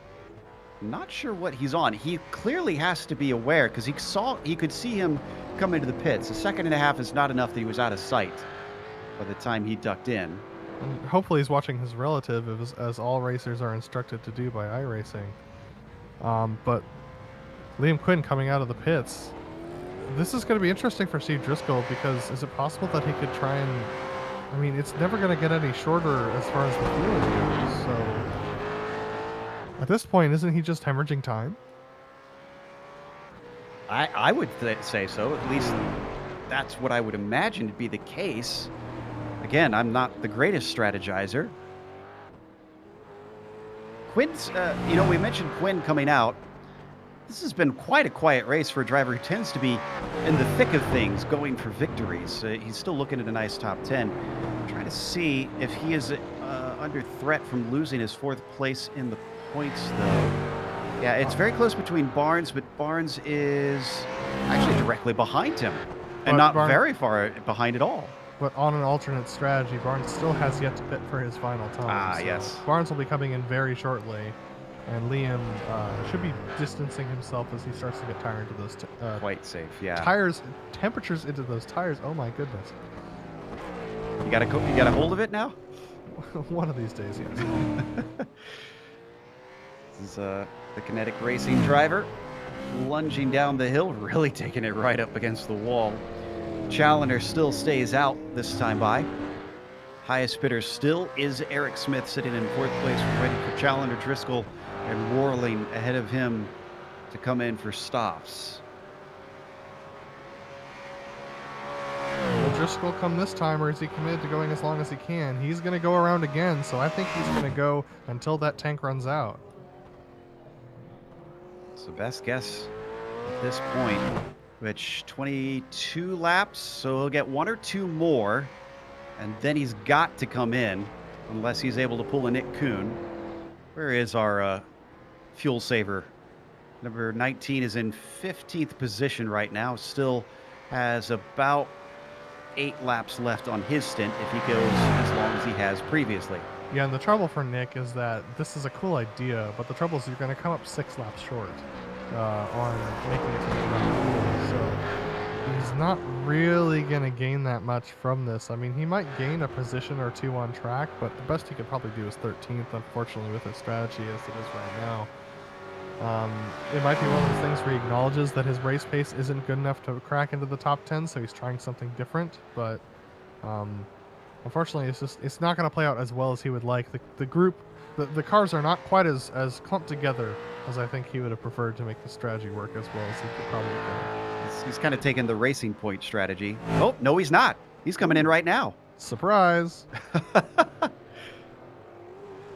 So this will be a short stop for Nick Kuhn, and they'll be back out on tires similar to many of those around him for the first time.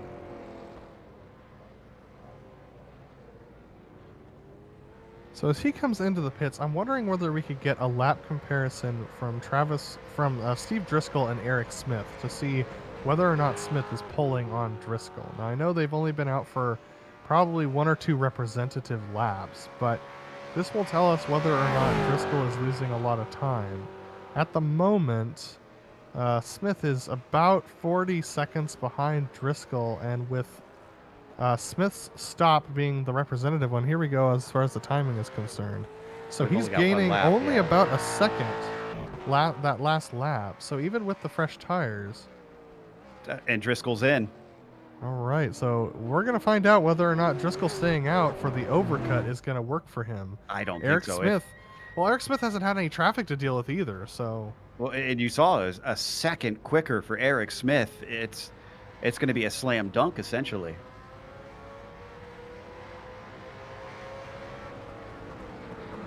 It was a Hail Mary, but unfortunately the ball got bobbled in the end zone. And I think that Smith, who now comes up into the chase, is going to find himself a healthy lead for that second position. Granted, he's not going to be anywhere near to Christian Challenger once we get our overall leader in and finished with his final fuel stop. Travis Warren in the pits as well from the 3rd position, or from what will be 4th position once these guys go. Smith's out. This is pretty close. This is a lot closer than Very we thought. short. Oh boy. Extremely short stop for Driscoll. 24 seconds. How can he get to the end that way? You know, I think someone did that as well in International, 24-second, and it worked. Well, I mean, Wow. Driscoll has the pick of Wayne Hutchison between him and Eric. Wayne's actually going to pull over, but Eric Smith has fresh and warm tires. He's done the 3 laps needed to get those things up to temperature. He's going to have to close that gap to Driscoll pretty much right now if he has any chance of trying to beat him. But So Driscoll looking strong. Driscoll would have still had 2 laps left in the tank, and then he needed 12 more to get home. So how much? 3.7 liters a lap to put in 12 laps. I don't know. Hang on. Could it be potentially that Driscoll was fueling a little bit more than he needed to on the other ones potentially? Christian Challenger, our leader, into the pits as Eric Smith gets held up in Forrest's elbow. So unfortunately, he's not going to get a good exit out of there. So that puts him yet another 0.5 seconds down as our leader in the pit box for the final time. It's looking to be unchallenged, most likely. Still got a few drivers that need to make their third stop. Brian Bennett, one of those, along with Brian Barnes, who's actually in right now. Oh, Christian Challoner, 22 seconds in the box. All right, so must have been doing a little bit of fuel saving. He easily could have. He had such a gap. He really didn't have to worry about what's behind. The battle back for 12th. We were watching this before. Schmeier and Espedy. As they come into Murray's corner. Sorry, go ahead.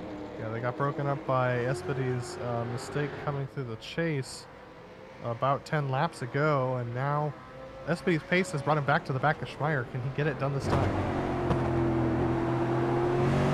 Just needs a good slipstream up the mountain straight as we ride on board, looking back in the rear bumper of Schmeier.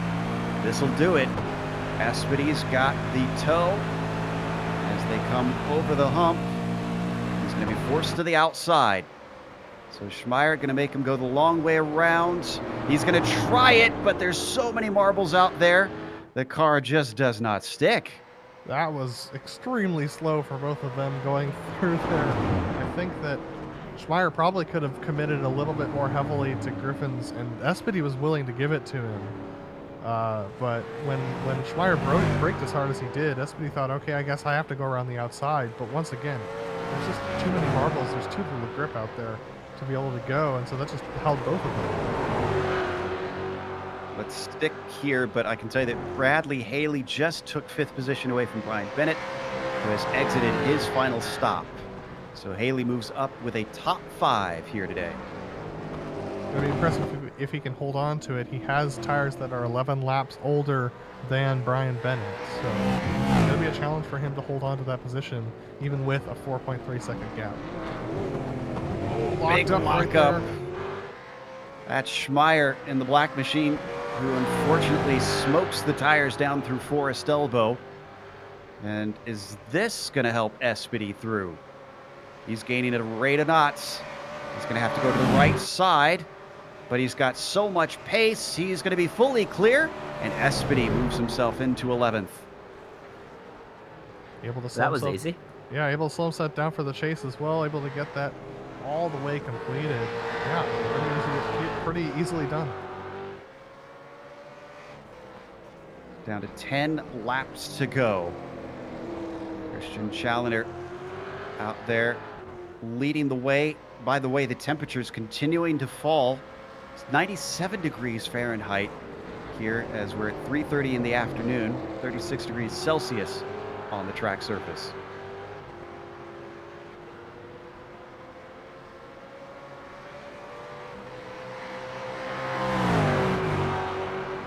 We are... Oh, and did we lose Waring? When did Waring duck out of this race? A while ago. It would have been one of those opportunities where, I mean, Brett Trocine had passed him. He's slow enough on track that he wasn't going to gain any time. I think he just called it because there was not really much point of going on unless somebody else wrecked out. Yeah, probably also didn't want to risk other people's races since he was off the pace. So that'll be our 5th retirement now, and we're down to 27 still running.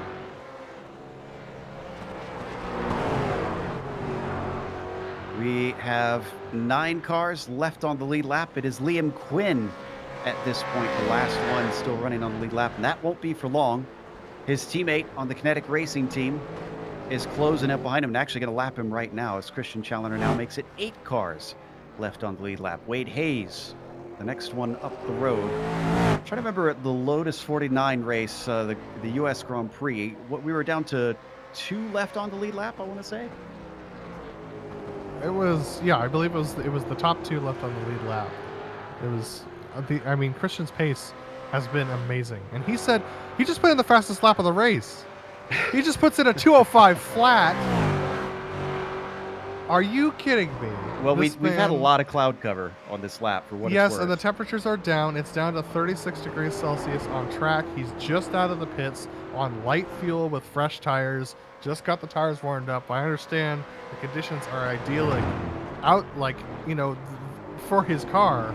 But I mean, the man's been racing for 2.5 hours and still has the mental fortitude to put in the fastest lap of the race. That's what's impressing me, especially in a car that he himself said he was not comfortable in. In previous seasons, we saw other dominant drivers who looked very difficult. Ryan Toma. Oh boy.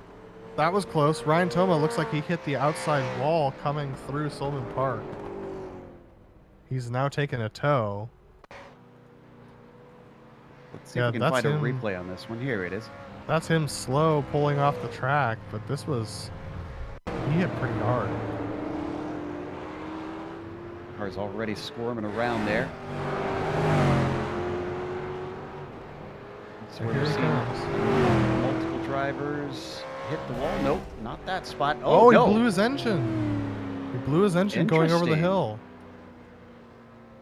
Maybe he has an H pattern shifter and just picked the wrong gear. I mean, he's had a lot of damage. As well, maybe? Yeah. Yeah, that's true. I'm with you, Ryan.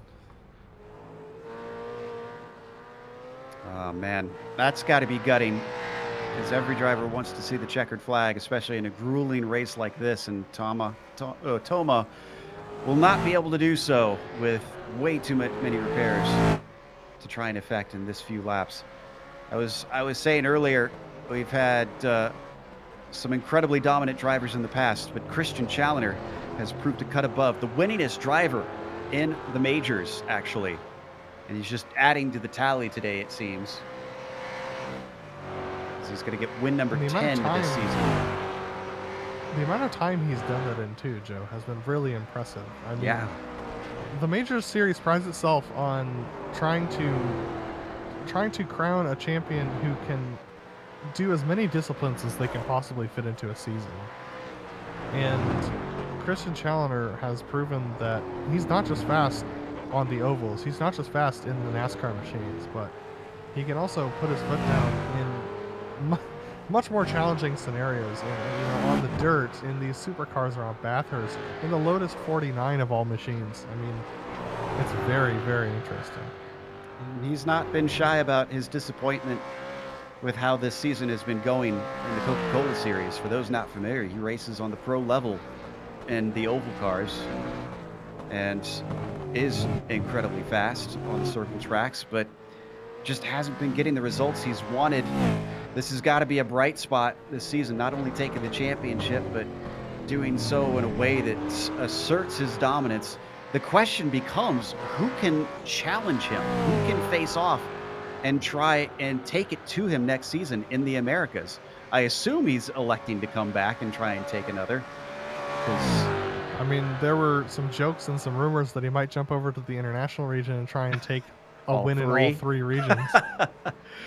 Only thing he couldn't claim is the brief appearance of the Atlantic region when we had the Pacific and the Atlantic here over in the Americas. Missed out on that opportunity, unfortunately.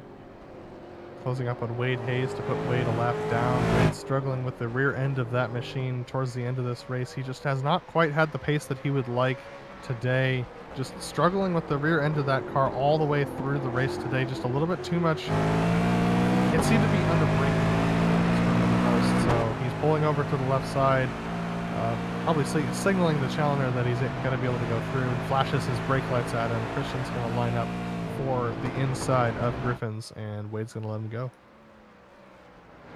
Now, I'm trying to pull up the stats here to see if I can figure out who finished in second last season in the Americas, because I'm pretty certain that Driscoll was up there and fighting for it and came up shy. And yet we're seeing Driscoll not only second on track today, but looking at second in the points after today, which, interestingly enough, would put him as essentially kind of the new Lionel Callisto, who was notorious for a number of seasons for being second place and second place and second place, and eventually he took the top spot. Yeah, but Driscoll's just been falling off over the last two stints. What was just a 1.5 second gap to Christian and Andrew. has now turned into a 22, nearly 23-second gap back to Steve Driscoll. Eric Smith just has not been able to gain on Steve Driscoll ever since those pit stops were completed. Steve on 3-lap newer tires. Eric Smith was about a second and a half behind Steve and is now 6.7 seconds behind. So Steve Driscoll on that going longer. We questioned it, but turns out we were the ones who were wrong. Absolutely.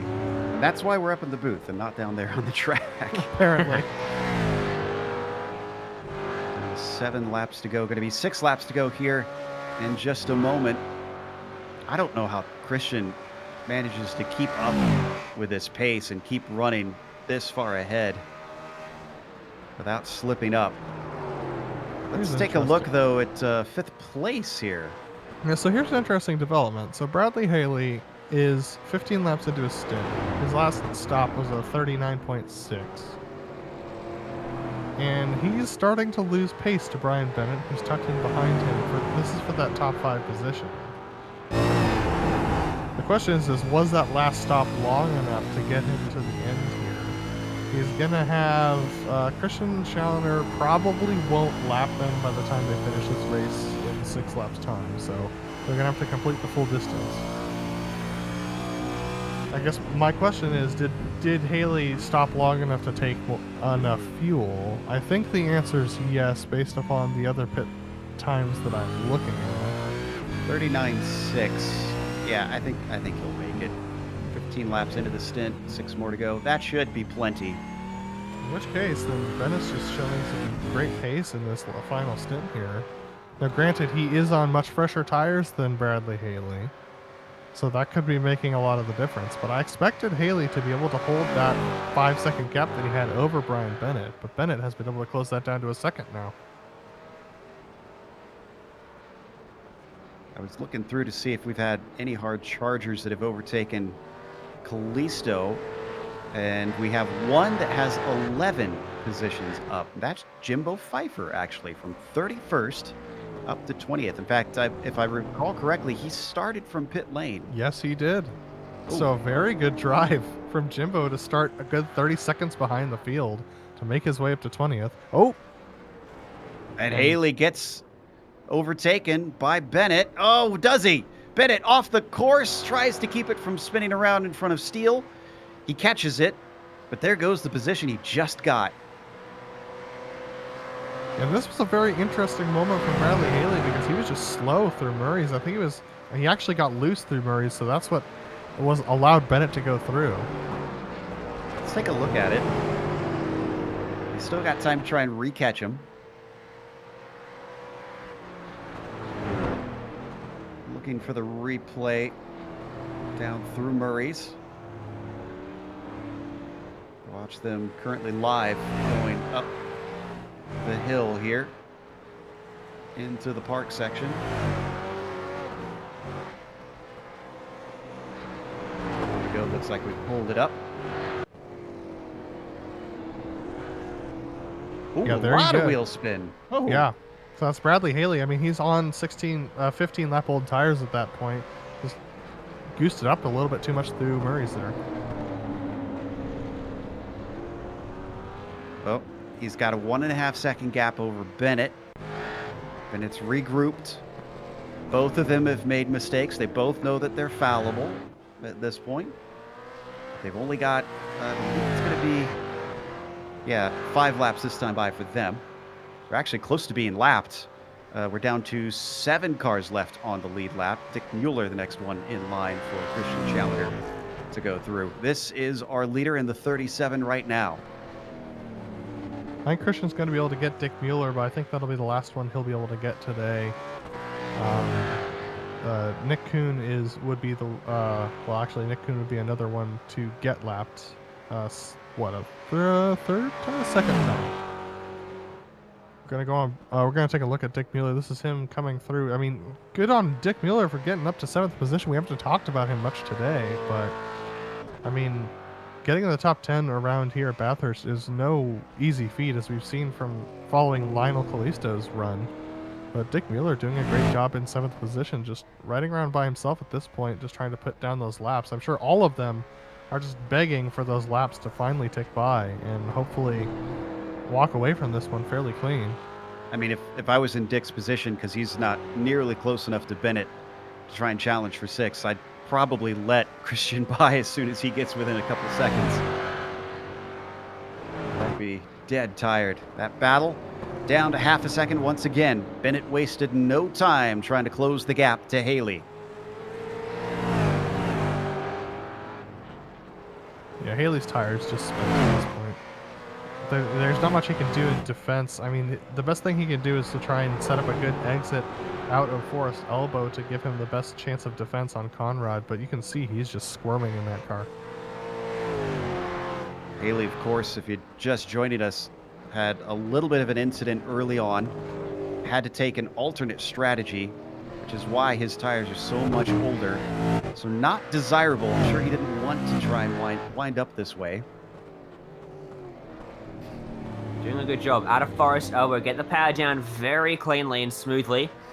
Got to be careful not to be too quick getting that power down with those tires being as old as they are. He gets a good exit on the Conrad straight, so this is going to allow him to be at least a little bit comfortable. He can cover off the left-hand side, which is the inside line for the braking zone of the chase. And Bennett's not even going to get close enough. Just got to do that 3 more times. He still gained quite a bit. Yeah, it's down to 0.2 of a second right here. I almost wonder if he'll have a shot up Mountain Straight. If he plays his cards right, let's stick with this. Down into Murray's. We saw a mistake from Haley there before. This time, though, nice and clean.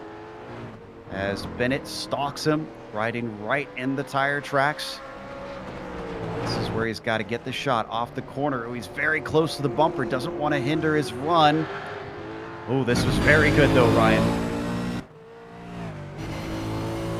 Here we go. He's got the inside. And Haley, I think, must have lifted off because that is just too easy for Bennett. Through he goes. Bennett is going to steal away P5. All right, so the 71 now up into a top 5 position. And Bradley Haley back exactly where he started. So he can't be too sad about it, but still I'm sure he would have liked that nice little stat in his tower.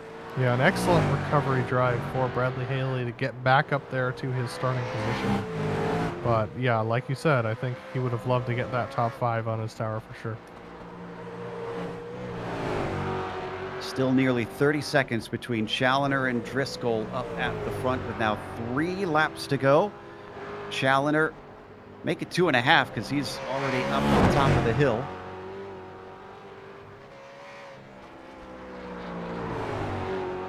He's still putting in, low 206s, so he's not going slow by any means. He's definitely taking it a little bit more cautious than he was when he was battling with Andrew. I can see that the car's a little bit more in control. He's not taking quite as much curb as he was when he was battling with Andrew, but he's still going quick out there, still putting in great lap times. And much to the pleasure of our cohort from down under, he's driving Holden to take this victory. As it should be. For those curious, the highest Mustang is Eric Smith, currently in 3rd, who has not caught up with Driscoll. We talked about that a little bit earlier, that the pit strategy very much wound up in favor of Steve, despite our predictions. Holden taking the victory in the real Bathurst 1000, and I'm sure that Christian Challoner is happy that they hung on for one more season as well, that he might be able to have the opportunity to take this win home in the Holden as well. Actually makes me curious. I'm not sure if our director knows. What car does he drive in the Coke Series? Ah, so that explains why he's in a Holden. He drives a Chevy over there. So obviously representing the bow tie, no matter if it's down on the opposite side of the world. Down to 2 to go now. And at this point, he is quite literally cruising. All the rest rest of the battles have gapped out to over 3 seconds, with the exception of Brian Bennett and Bradley Haley, but Bradley falling back. So most of these drivers in fact, all these drivers just trying to hang on at this point and get to the end. And fortunately, not many of them with close battles. Haley and Bennett continues to spread apart now that Brian is overtaken into that 5th spot. It was a little bit close between Hayes and Quinn. He got it down less than 4 seconds, but the time has just run out for the 24 to be able to try and run him down.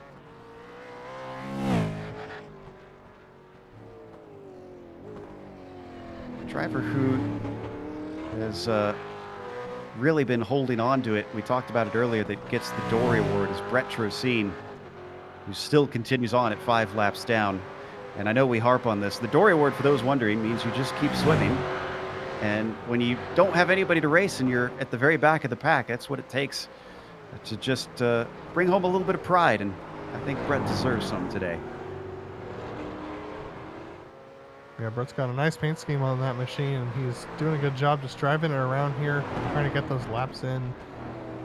Just trying to get to the end of this race. He'll get some nice points in the championship for being up here in the pro split. So great opportunity there for sure. White flag comes out for Christian Challoner. Why don't we ride on board with the master, see how it's done, see how to drive this car fast. It certainly drives a little sideways as he puts some counter steering into it. We're going to watch from the helmet cam.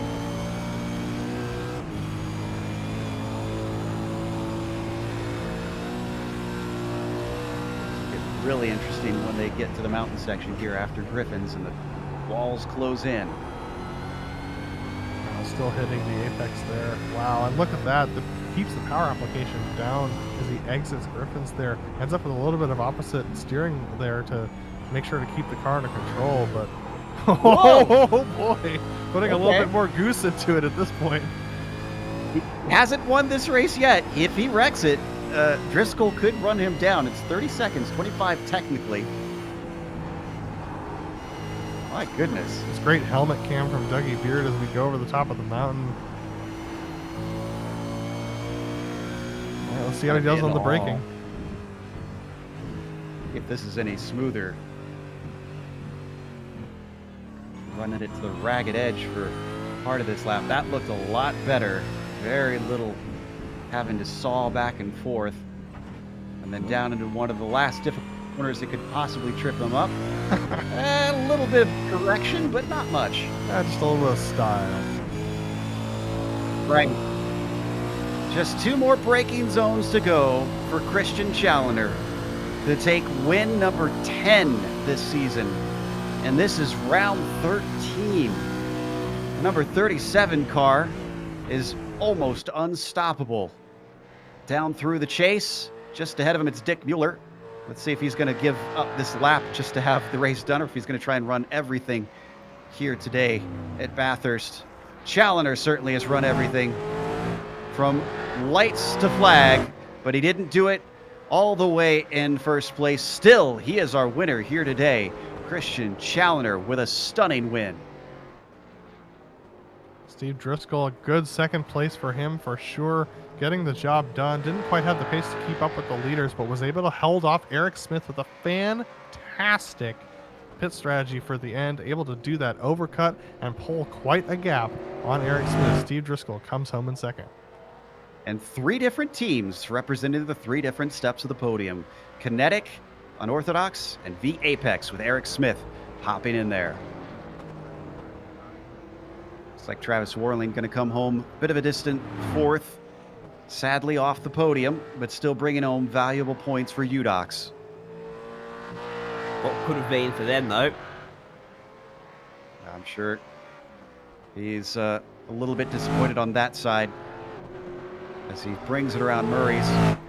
And then to tell you the distance that has been put between many of these drivers, it is another 52 seconds to Brian Bennett. He hasn't even gotten off the mountain.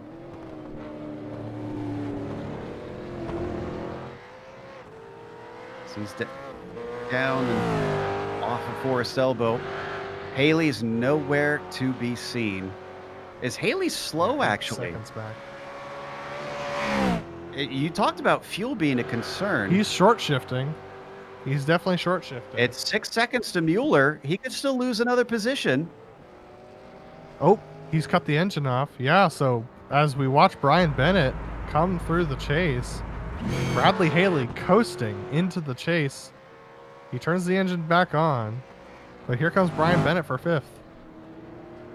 And it to take fifth, but Haley, who puts the engine back on. Dick Mueller's 4 seconds behind. Does he have enough? He's very, very slow here. I think he's going to get it. Just around the corner, creeping to the line for a 6th place. Wow. So, as that's everybody, let's take a quick break here on the Global Sim Racing channel. We'll come back with the unofficial results as well as driver interviews. So stick around.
Welcome back to Mount Panorama Circuit. Round 13 for the majors with a Bathurst 500 went to Christian Challenger, taking his 10th victory of the season.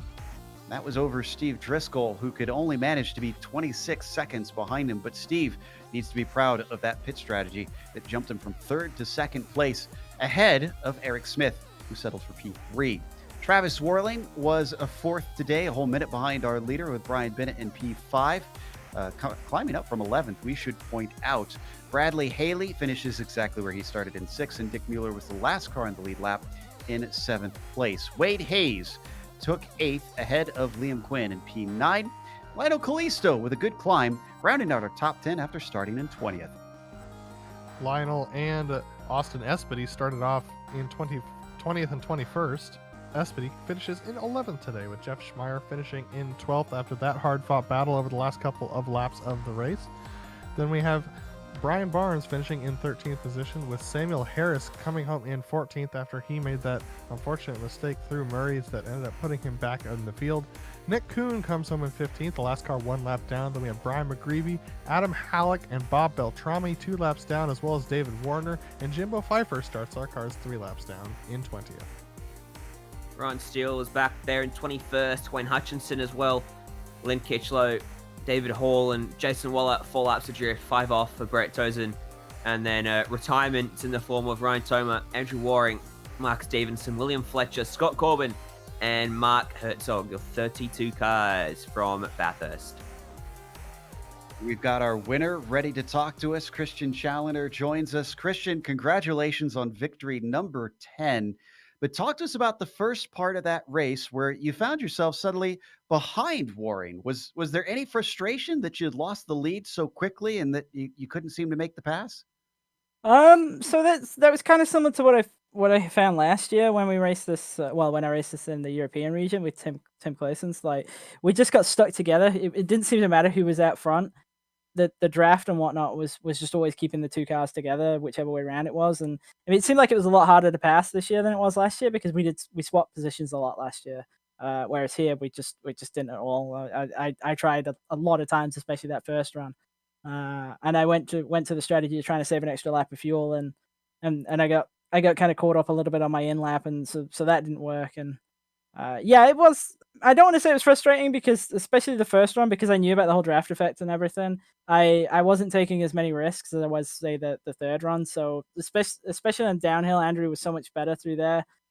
He was definitely running closer to the walls and whatnot, and he was a lot faster. But that made it really, really difficult for me to try and make any passes down Conrad. So it was kind of expected, but it is a bit tricky. It's a bit difficult. It's kind of an interesting effect because you expect to see that whole draft lock thing on ovals, but maybe not so much in a V8 supercar.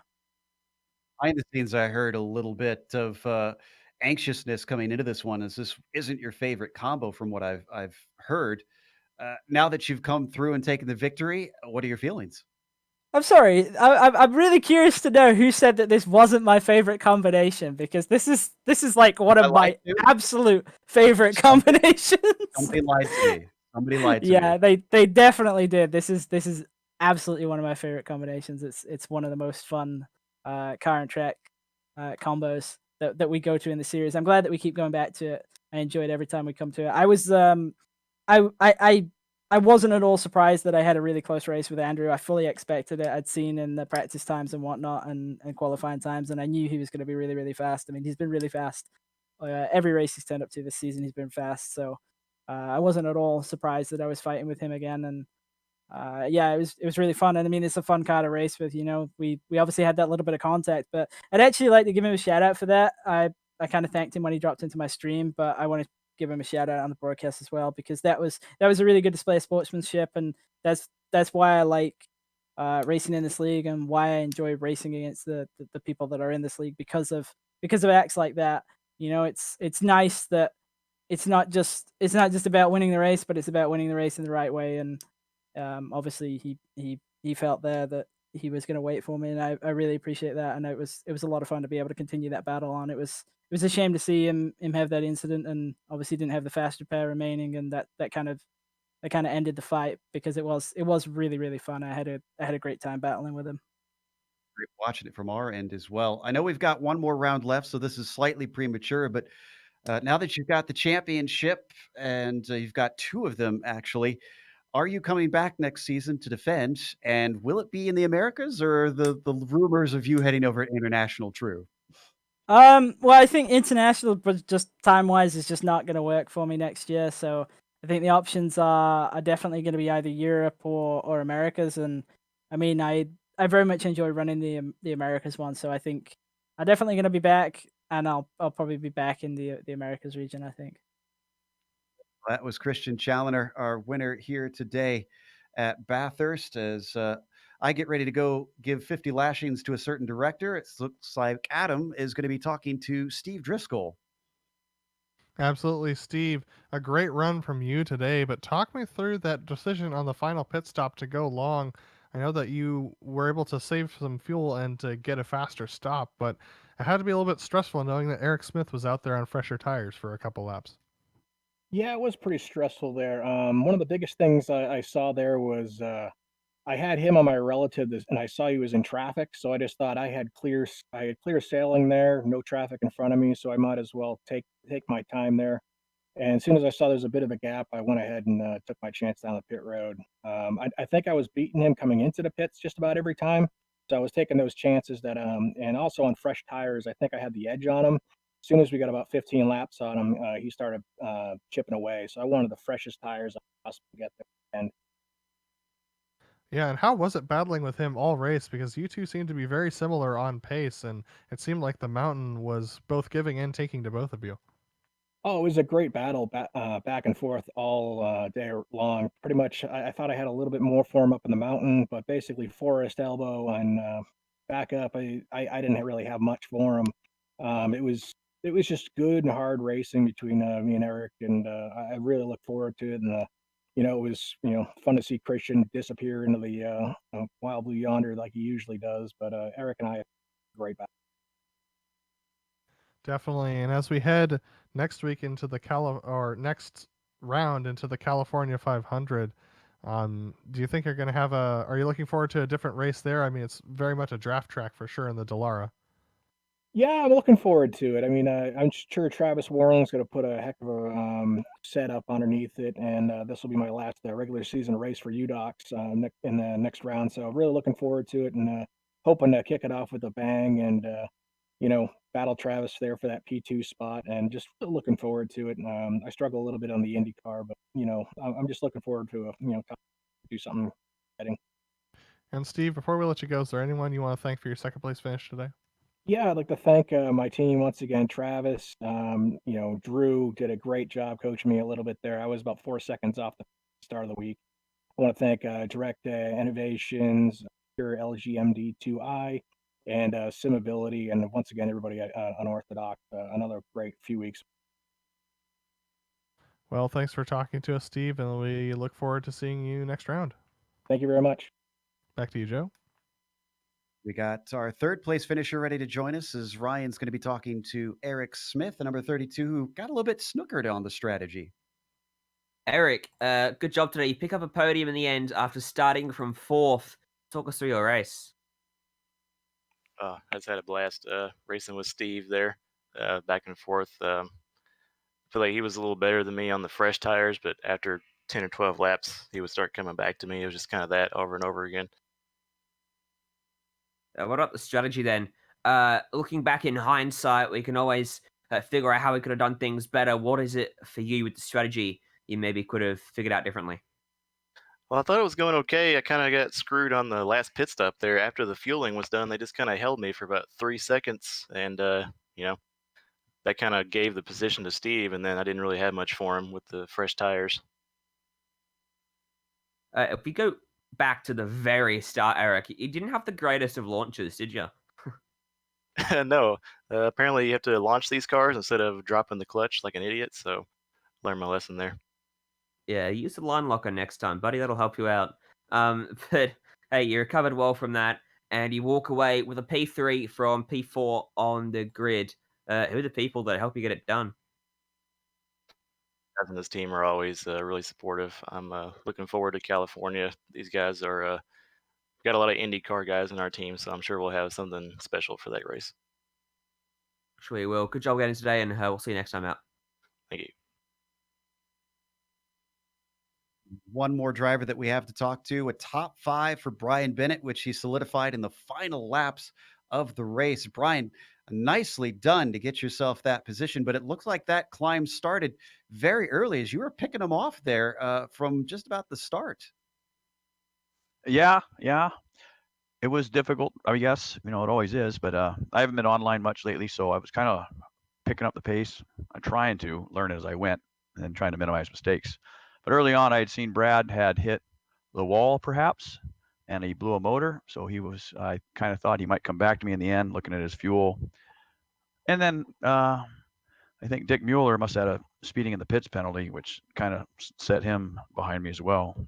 That makes it easy when you can capitalize on their mistakes. Absolutely. Well, it's doesn't matter how you finish up there. It's if you finish ahead of them, you get that spot. So obviously, the temperatures went down significantly from the start of the race, which we did not expect. Could you feel that in the car, where it went from I think it was like 117 at the start of the race down to about 90 degrees? I didn't really. I I think my lap times were very consistent, like 207s, high 207s, the whole race. So, I just I wasn't my setup wasn't dialed in as good as it could be, perhaps, and so on and so forth. I didn't really feel a difference. But that's me. I'm a bit rusty. I've been offline for a few months.